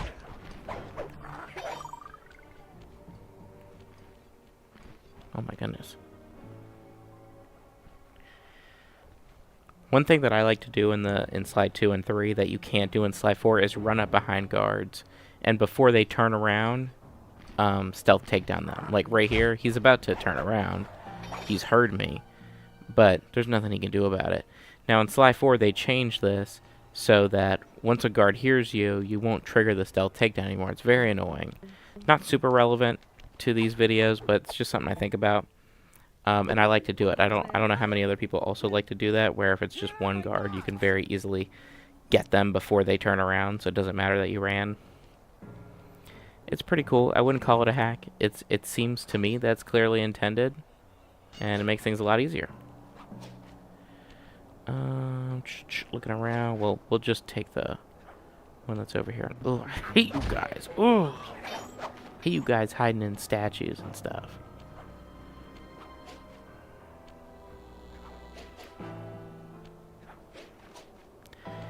I have to play Xenoblade Chronicles later. 3. I don't want to. No one's ever going to watch this, so I can say this, and no one's ever going to find out that I said this. Xenoblade Chronicles is a horrible franchise. Those are some of the worst, gameplay-wise, those are some of the worst games I have ever played. But I committed to beating all of them this year, and I have 1 left. I had to play Xenoblade Chronicles 3, started it yesterday. Music, battle music's pretty cool. I mean, I like that. Rest of it, not so much. I don't love all that. I thought there was a barrel right there, but I misjudged the side that the barrel should have been on. Whoops. But I'm not excited about playing that later. So that is unfortunate. For me. Not for anybody else in particular. I just am not looking forward to it. I won't be streaming it because I'll be crying, and that's not great commentary. It's fine. It's fine. I can beat it by the end of the month, so it's fine. Look at the Contessa. She a baddie. She is a baddie. I'm not gonna lie to you. I never could, never will.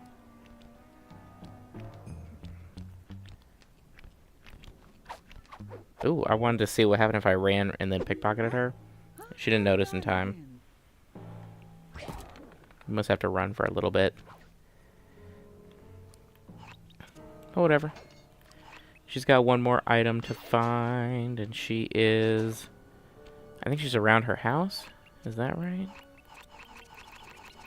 No. Not even close. The first time she was around her house. Why am I so dumb?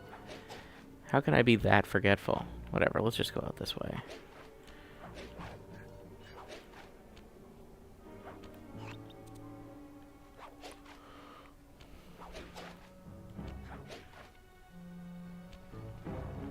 Oh my goodness, she's right there.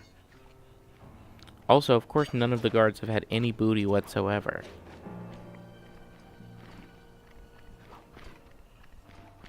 Aha, I say that. And I've lucked out.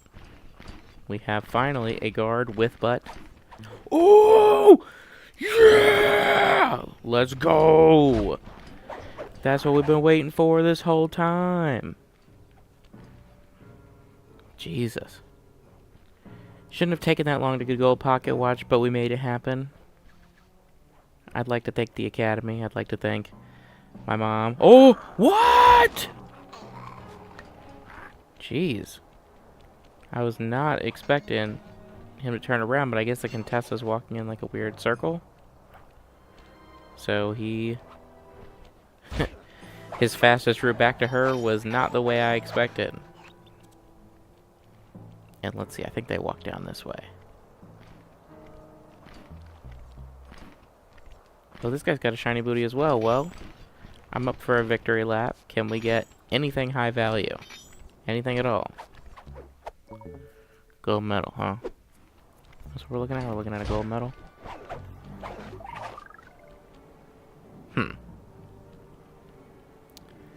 And then when she turns around, we're gold. I'm not going to risk it on the running thing. I think it'd be funny to get her attention and then pick her pocket before she can turn around. Nah, I decided to do it anyway. What? Huh? Where are those lazy bodyguards? Set on fire!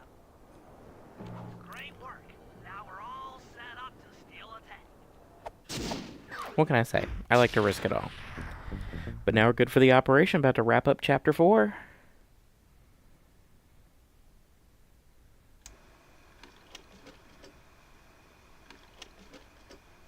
Thanks to your recent efforts, we're ready to attempt a Murray rescue. I call this plan the Trojan Tank. Step 1. We use the Contessa's keys to steal one of her tanks. I'll jump in and drive while you keep out of sight by crawling underneath.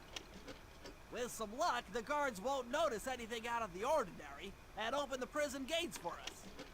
We casually roll in and then blast the security doors to Murray's cell block. Once inside, you'll need to improvise your way up to the guard control center and open the doors leading down to solitary confinement. Let's hope Murray hasn't cracked under the Contessa's hypnosis. All right. And this is one started by... nope. Not even close. Let's do some selling real quick. Let's see where we stand.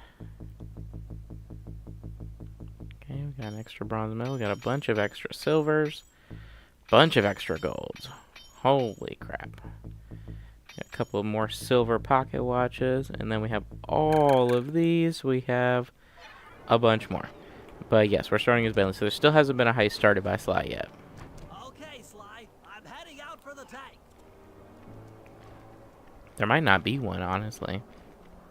I'm trying to think. The next operation is started by Murray. And the one after that is also started by Murray.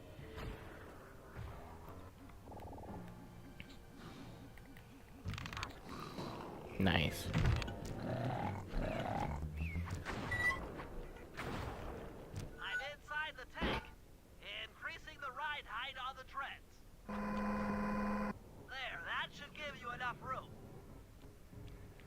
I remember there's a way to mess with this, but it's not useful. I'm not gonna do it. Roll underneath this thing and let's get moving. I can't see you down there, so try to keep up and stay out of sight.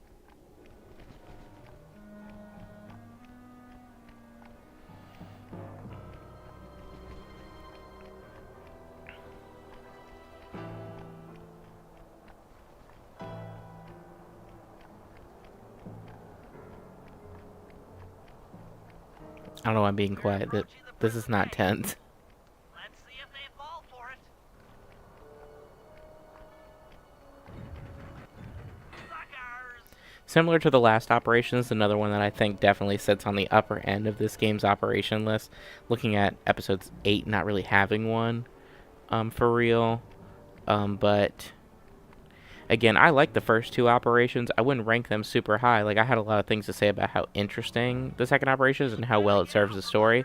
I don't think it's as good as these crazier ones, you know. Of course, this one and the first one and the second one all go mostly according to plan as far as what they're trying to accomplish, and there not being really any hiccups in the plans, which is cool. And Chapter 6 also falls into that. We talked about how Chapter 2 is really one where it goes off without a hitch. There are no complications. The plan goes exactly as discussed, which is cool.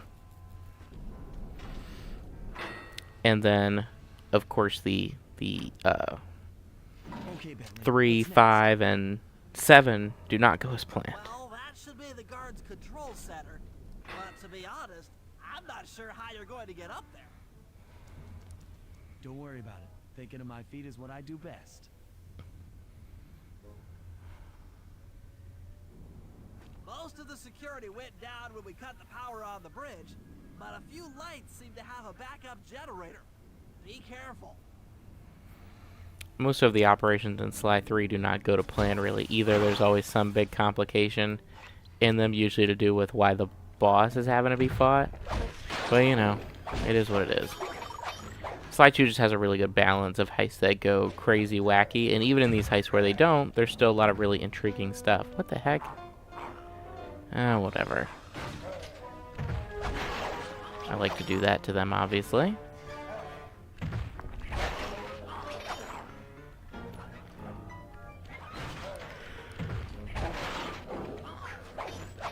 These are, of course, situations where the statue enemies are pretty funny. Also, is that guy going to be causing problems for me down there? I feel like he is. Let me just... Before I commit... There you go. That's how we like to see him.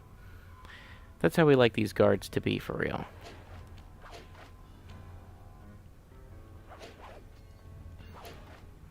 Because I think if you get to the top and that guard is still there, it puts you in a bad position, so... Need to do something about that before it became an issue.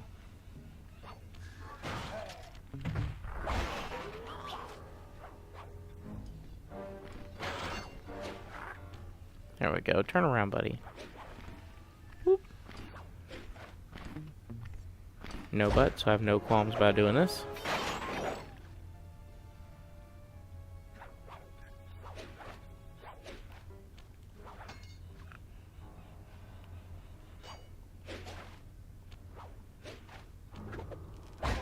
Oh my goodness. The knockback on those guys is crazy. But here we go. We've essentially made it. Ah, dang it. Jeez.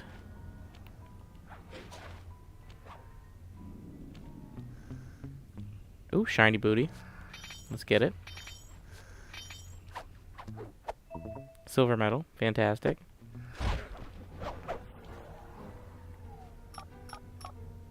Okay, I'm running your algorithmic code decryptor. You see anything happening down there? Success! We've got access to solitary confinement. Hot stuff. I'm heading down.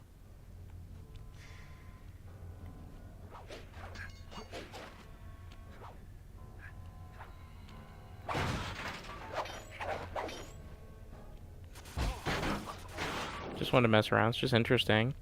Rude.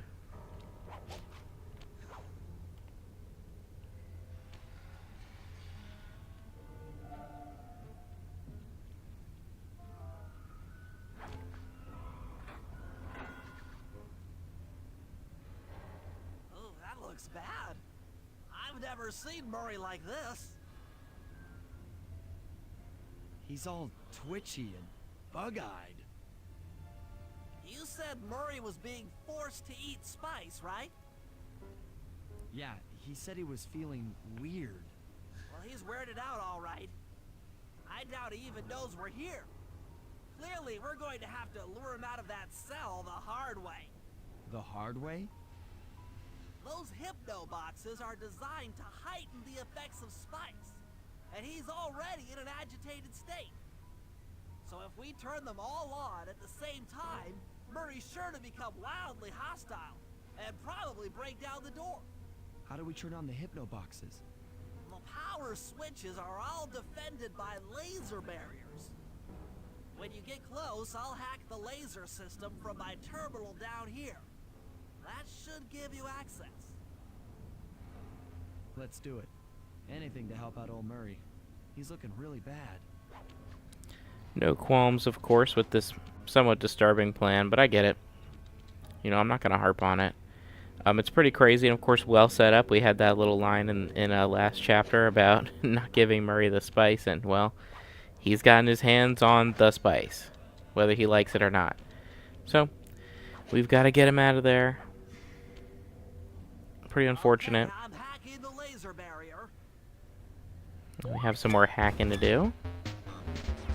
If I'm correct, these are all going to be sort of escalating difficulty versions of the same one. So right now we got one barrier, no mounted turrets shooting at us, just the easy to kill guys. The easy to kill guys that won't come within a certain range of the green switches. Come on, come on, come on. There we go. Yeah, you can't come get me over here, can you, for some reason? Flip the switch to turn on the hypno box.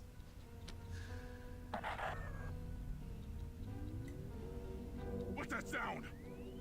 Angry. Get gone.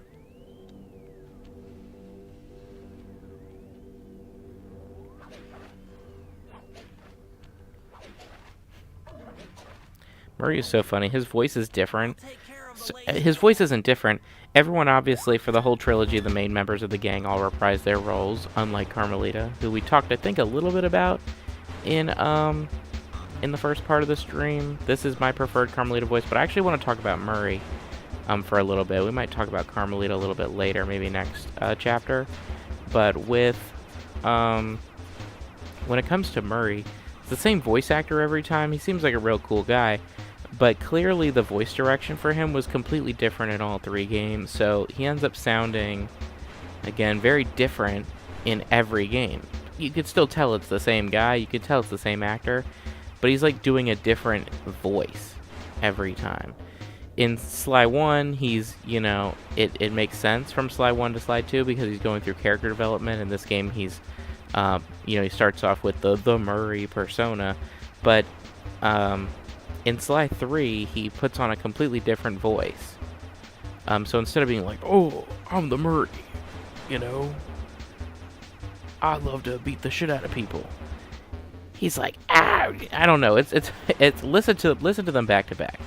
Listen to Murray, pull up some clips of Murray from Sly 2, and then pull up some clips of Murray from Sly 3, and you'll be like, huh, he is doing like a really weird voice. He's doing like a higher pitched, not deep voice. He's doing a deep voice. He's doing one of these. Short and stout. Tip me over and I'll smash up everything. Ah! Needless to say, the whole reason I'm bringing it up is because I much prefer Murray's voice in Sly 2. Again, it's the same voice. I much prefer the vocal performance in Sly 2 from the vocal performance in Sly 3. I think I don't know why they again, I'm assuming it was whoever the director was in the studio. Maybe it was a different guy. Maybe, you know, sometimes voice actors forget the voice that they used to do, and they just pick a new voice. So, I mean, it could be what's-his-name's fault. It could be Murray's voice actor's fault. It could be, like, he thought that was what Murray sounded like, and so he did it. But I'm not a huge fan. They don't give Murray a whole lot to do. And of course in Sly 4, the voice performance mostly mimics Sly 3. Which, you know, whatever. But I really like Murray in this game. This is my favorite version of Murray. He gets a pretty decent amount to do. I would always like for him to get to do more. But his jokes really land. In 3 and in 4, his jokes don't land as much. They're more like low random sometimes than they are like him actually saying something genuinely funny. You know, like to me, Murray saying, "What? Get gone." That's funnier than him saying, you know, something about eating food or just saying something random, you know. So, you know, this is definitely my favorite game for Murray. I would say Bentley is about perfect in all the games. I really have no qualms with any Bentley performance. So, you know, but there we go, all settled. There you go.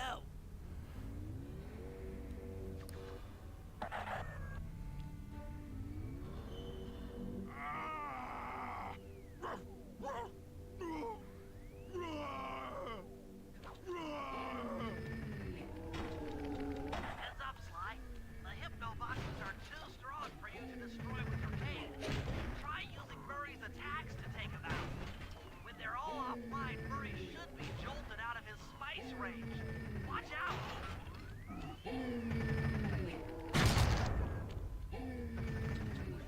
Also, this sound that Murray's making is very funny. I've always found it to be really amusing. Even as a kid, I thought it was, like, so weird. But what's cool is in Sly 2 and in Sly 3 even, you can always make him make this sound with the one of the abilities you can buy for him, the one that, like, intimidates guards. So you can always make him make this sound. I think that's cool, especially because it's in Sly 3. Also, I should let Murray get a good hit in. I know it seems like I said that hastily right before I got hit involuntarily, but you know. What? Is this heaven? Sorry, pal. You're no angel. Just take a few deep breaths and try to center your thoughts. Okay. What's with all the racket? My conscious mind is a wreck. I ought to... The weak-minded hippo is free. And he's got friends. Perhaps it's time to reevaluate some life choices. I'm serious. I managed to keep this half of the Clockwork Heart safe. It was hard to hide from the Oh, Contessa! She's getting away! Murray, lift those crank bars so we can chase after her. I'm on it. Of course, I'm in a time-sensitive, you know, allegedly situation, but I am going to still use the circle button so I get some stomps in after these. Oh, didn't want that. Well, dang, I do want those coins, though. Come on.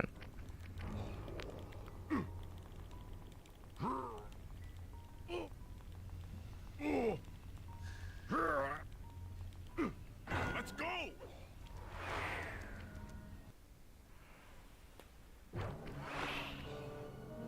You lousy, no good head shrinker! Oh, come now, Murray.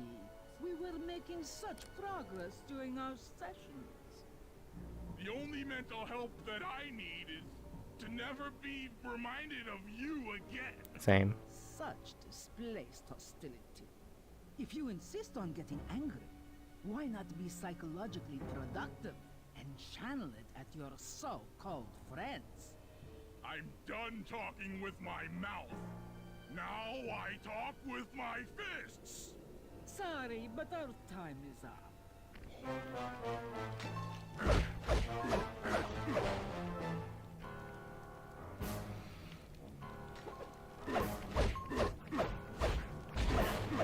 Got him.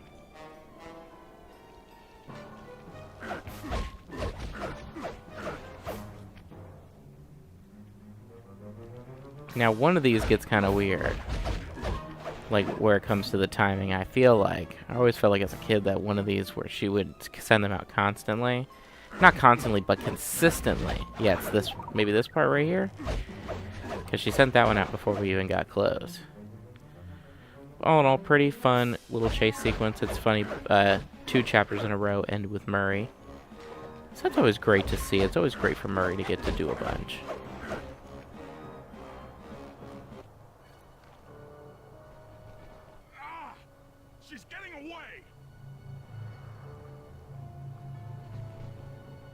pal. We'll find her. With the three of us back together, she doesn't stand a chance. Fantastic trophy name. They really cared. Whoever's doing the trophies, same thing with Size Matters, they're fantastic. It was great. The gang had been reunited and it was all because of me. Even the van ride out of town was like a party. Murray had to pull over twice because he was laughing so hard. But despite all the jokes, I think something had changed. Since childhood, the three of us had never been apart, and our recent isolation gave us all pause for thought. Needless to say, we took a few weeks off before getting back to work. And for the first time in my life, Murray let me drive.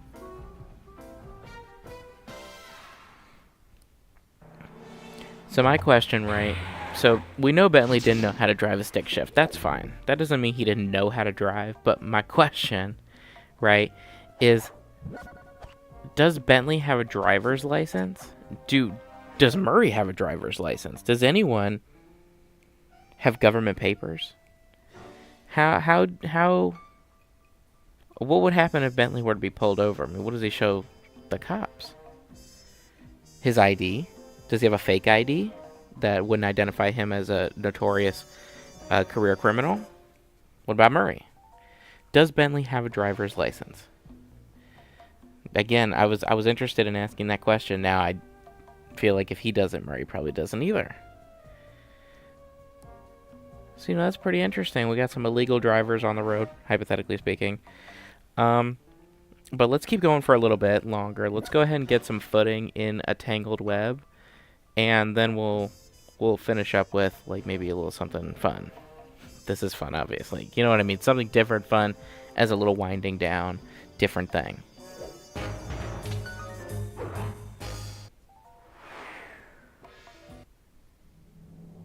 Time for a little payback. The Contessa, having escaped us into prison, is now hiding out in her castle estate. It's a well-fortified Gothic nightmare that would make any thief run in terror. Terrible or not, that's where we're headed. To sweeten the deal, we've learned that the Contessa, who until recently was a secret member of the Claw Gang, is in possession of the Clockwork Eyes.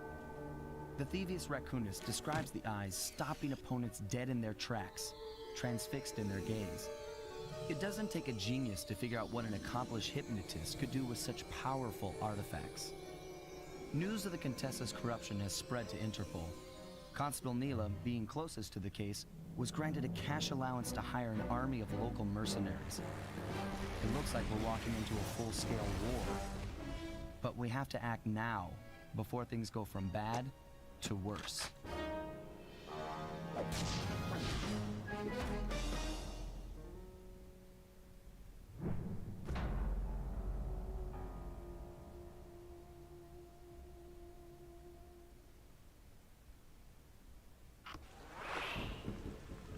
Alright, first thing we gotta do is check out ThiefNet, and of course, get the paraglider, and we should get the Atlas Strength, and we're pretty close to getting the Health Extractor. I don't think we have anything to sell, though, because again, we're holding on. Oh, we have a silver medal to sell. We're holding on to everything else until we have 50. Let's check 1, 2, 3, 4, 5, 6, 7, 8, 9, 10, 11, 12, 13, 14, 15, 16, 17, 18, 19, 20, 21, 22, 23, 24, 25, 26, 27, 28, 29, 30, 31, 32, 32. So 32 so far, but now we have the paraglider, which is obviously especially exciting. And with the Atlas Strength, though, we could probably do that thing from the other chapter. I'm wondering if we should wait on that or not until we have the thing to do Bentley's as well. But, I mean, I suppose it's harmless to jump back out and knock that out real quick. Just a fun little thing before we get our feet into that chapter.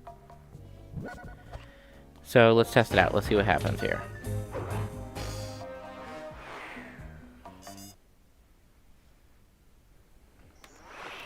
So again, this is related to the trophy that we saw a little bit earlier. Just going to go ahead and grab a guard and try to bring them into the safe house. I've never personally done this. I'm not sure if it even works on the PS3 version, but there's a trophy for it.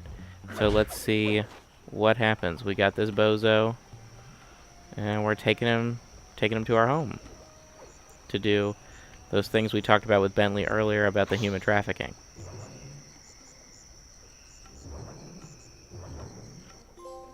Uh-huh. Very interesting. Very interesting indeed. This guard will be staying with us now. He has joined up. He swore up with our gang. What happens if I leave with literally anybody? Okay. Okay, he's still here.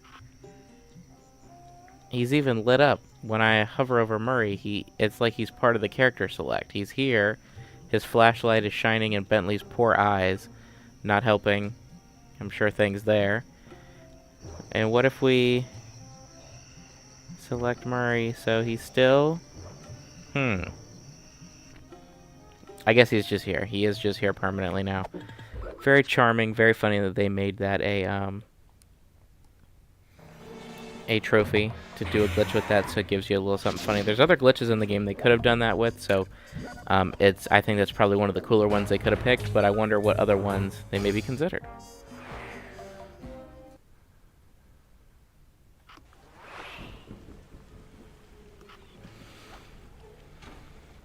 But let's go ahead and get started. This is the last mission. Like we sort of mentioned, I wanted to get my footing here in a tangled web. Now we have the paraglider, which makes things especially fun.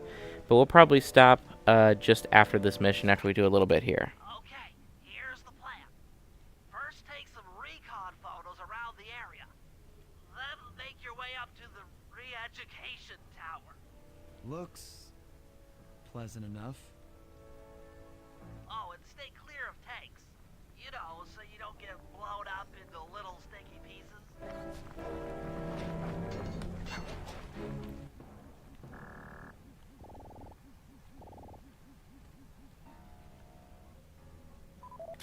Of course, it's doing this weird thing where it wants me to take specific pictures. They could be useful to hitch a ride. Now will it let me? It's not letting me take a picture of the... Yeah, I mean, I don't know. Well, while we're doing this, we should also probably focus on getting some clue bottles to get us a little footing here in the level. Come on. I guess now that I have the paraglider, I should probably be thinking about high vantage points that I could take advantage of. Holy shit. Jesus. Not cool. But there's a clue bottle. So, get a little something out of it, I suppose.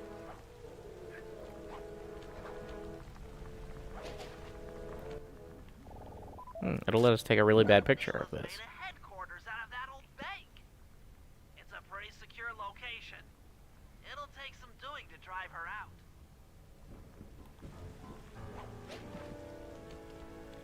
Still want to get to a higher point so we can get that clue bottle.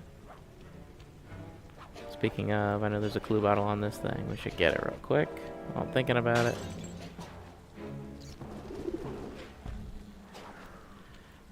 Okay, I just wanted to double check and see, but we need to definitely head back up there. Slowly but surely.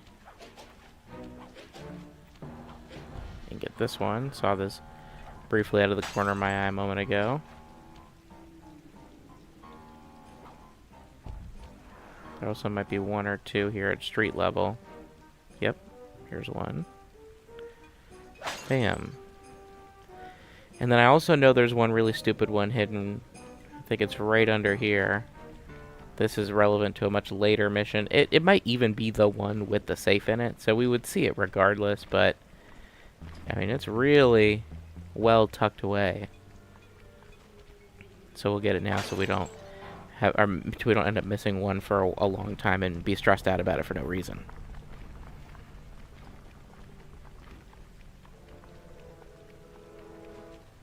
Oh, shiny booty. Not sure there's going to be anything new in this level. We just barely... Oh, that's great.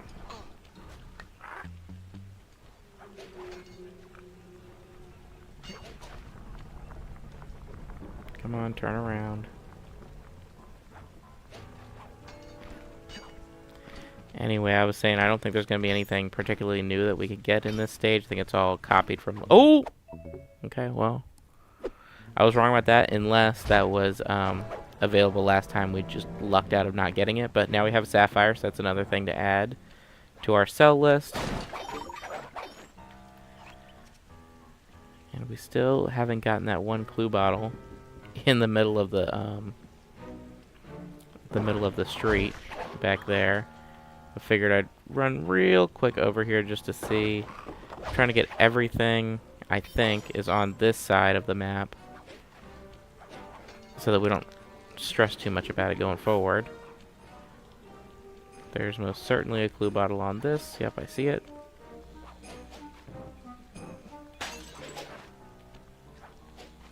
Ooh, that was close.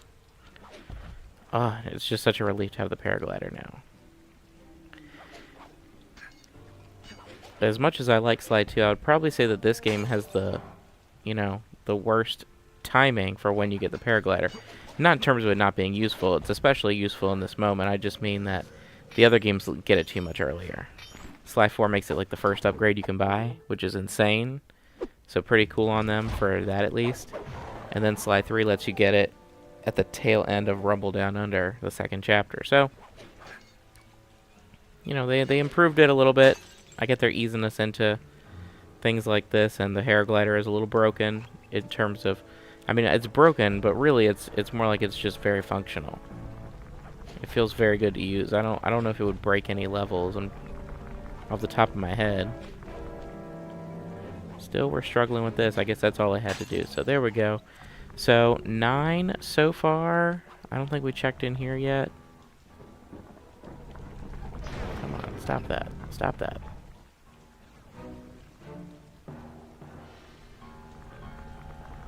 We might have gotten all of the clue bottles from this side of the map.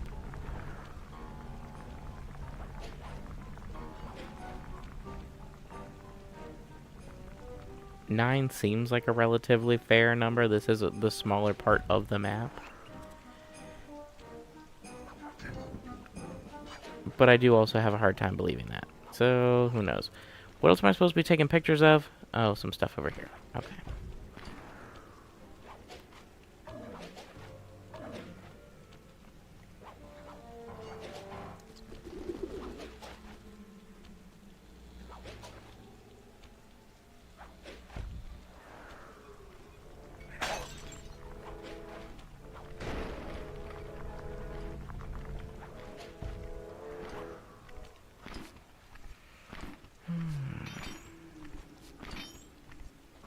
I wonder if there's anything else added. We got another gold pocket watch after what felt like 100 years of trying to get it and only getting it in the last moment. We now have a second one, which is surprising, but welcome, since I'm sure it's high value.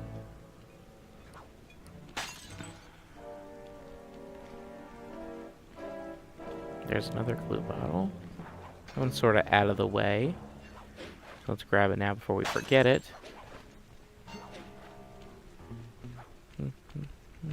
Boop. And boom.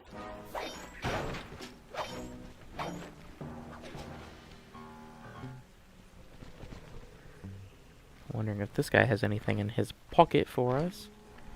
It doesn't look like it, so of course he must die. What a life to be poor.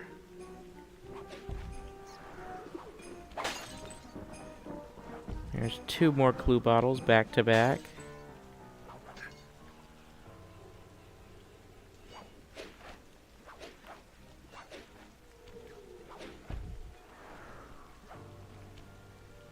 Heard another one just there for a moment. Ooh, that was close. Here's one of our treasures for this area.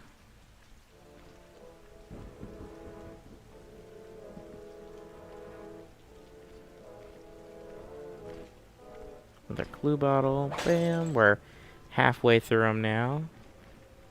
So it's certainly promising. There's another one right there. Just like before, though, I'm not going to count my chickens before we get to 25 and jinx us.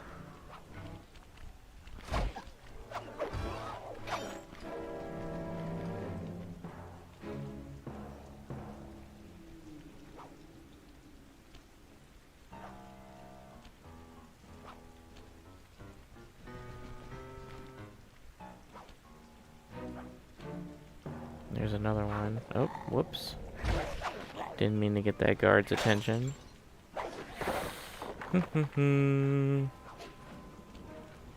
Probably a clue bottle or two down here. I see one. Sounds like a dog just drowned. Happens. In this case, actually very good for us. And now we've sort of made our way all the way around, but not really, because we still, I know there's definitely a clue bottle in this general area. Maybe even two. Yep, there's two right there. Oh my goodness.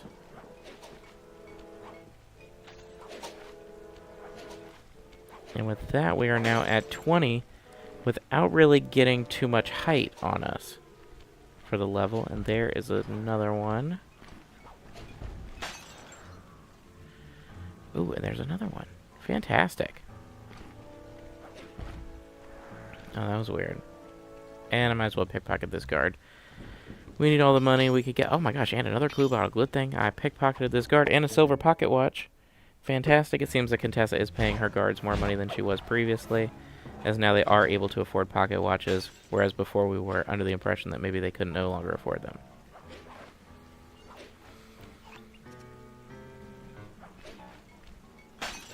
Anyway, there's two more.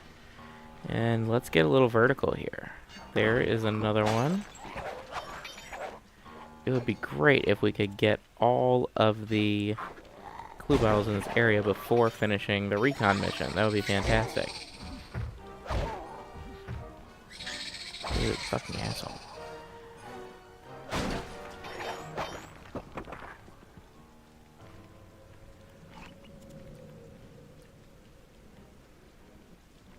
I just remember that I'm supposed to be taking pictures of things. Here we go.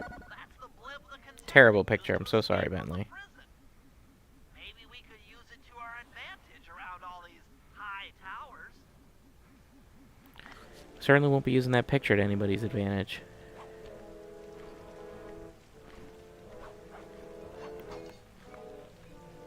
There's two more. Wow. Keep finding them in pairs. It's very fortunate. Oh my goodness. Well, he just killed himself.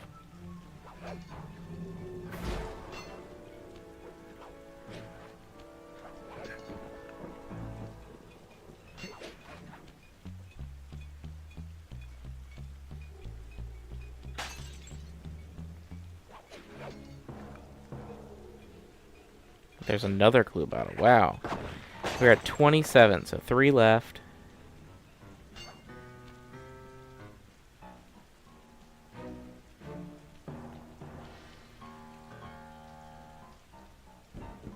Looking over the sides of this especially tall building to see if there are any hiding around here. But I still have a few locations that I feel like we haven't really given a thorough touch.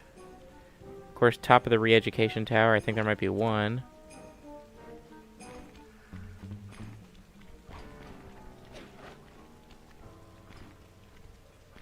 And why do I feel like I just heard one? Dang it.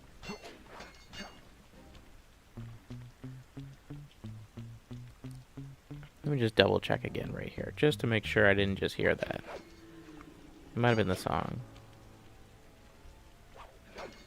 Or these guys stomping around.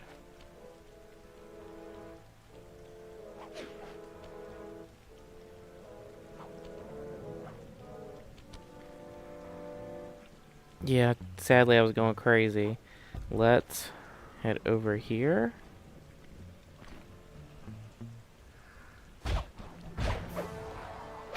Oh, there's one.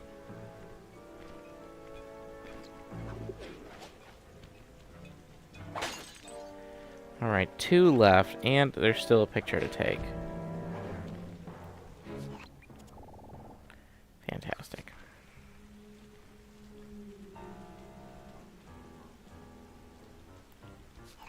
Why did I do that? Okay.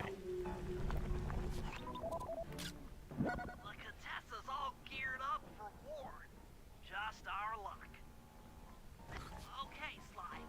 Head up to the re-education tower. I suspect that's where we'll find the Clockwork Eyes.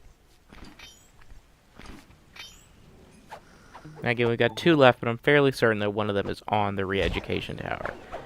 So ideally, we could find the last one. I mean, maybe there's 2 up there. I don't think so, though.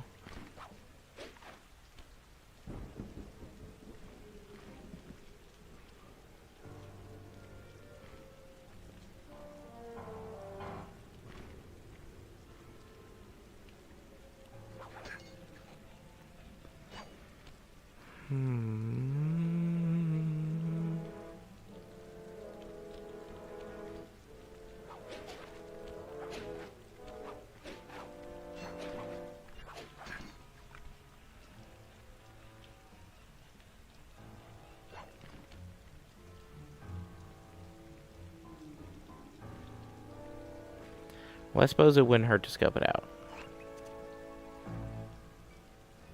The door is locked from the inside. Try working your way around to the tower's window.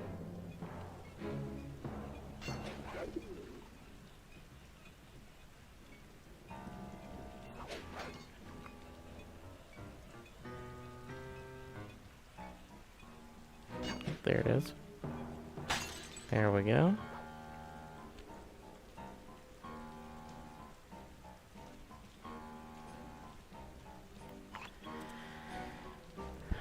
So missing 1 more. That's disturbing.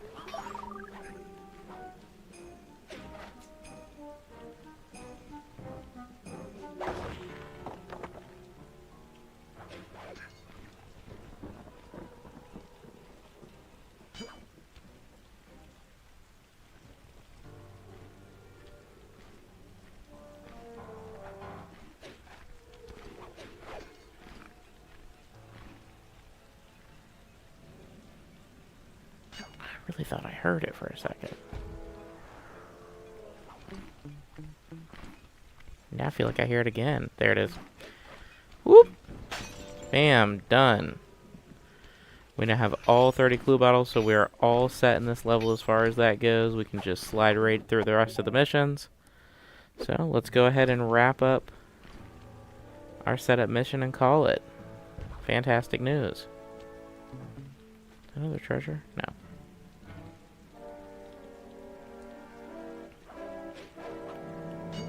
And I'm very happy to see that the Contessa's guards are still receiving their participation medals, even now in such trying times of war.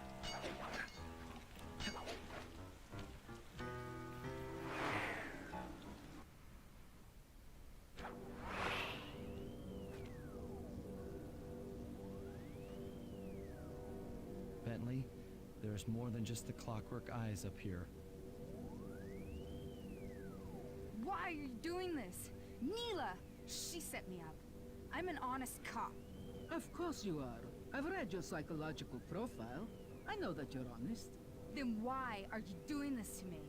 Because, dear, you're honest. You see, by chasing after Sly Cooper, you learned too much about the Claw Gang and its spice operation. It was only a matter of time before you figured out that I was a secret member. So, when Neela gave me a chance to put you in custody, I took it. Coward. You're a disgrace to Interpol. I'll make it my life's work to destroy you. Oh, I'm afraid your life, let alone your life's work, isn't going to last much longer. Once I integrate the Clockwork Eyes into this device, your life's work will be whatever I tell you. I won't be brainwashed that easily. Quite right. It won't be easy. Or painless. But I will reprogram your mind, and you will take the fall for me at Interpol. Now, just lay back and relax. Go to your happy place. And stay there forever. I don't think they've seen you. Take a few photos and get out of there. go. I've got to help Carmelita. She's in trouble here. There's nothing you can do now.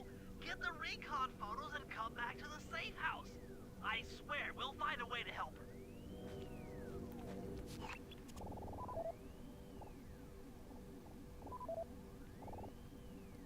Anyone else seeing this obvious rip in her chest area on the shirt? I know I'm not the only one seeing this.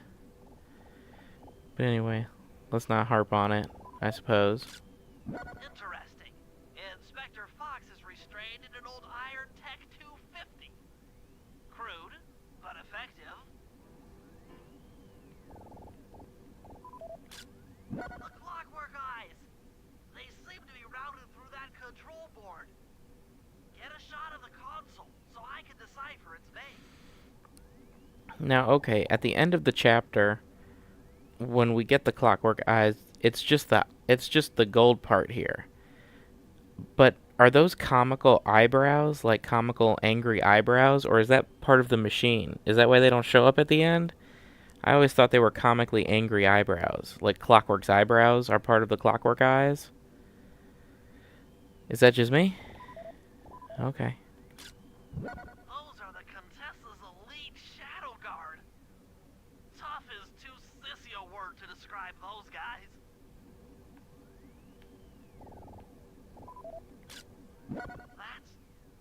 That's a mind shuffler. I didn't think they were real.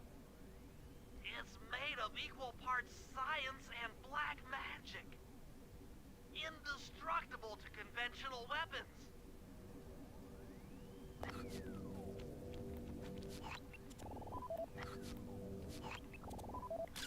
That old terminal should be hardwired to the systems in this tower. We need to find a way to get it online. All right, head back to the safe house and we'll get a plan together.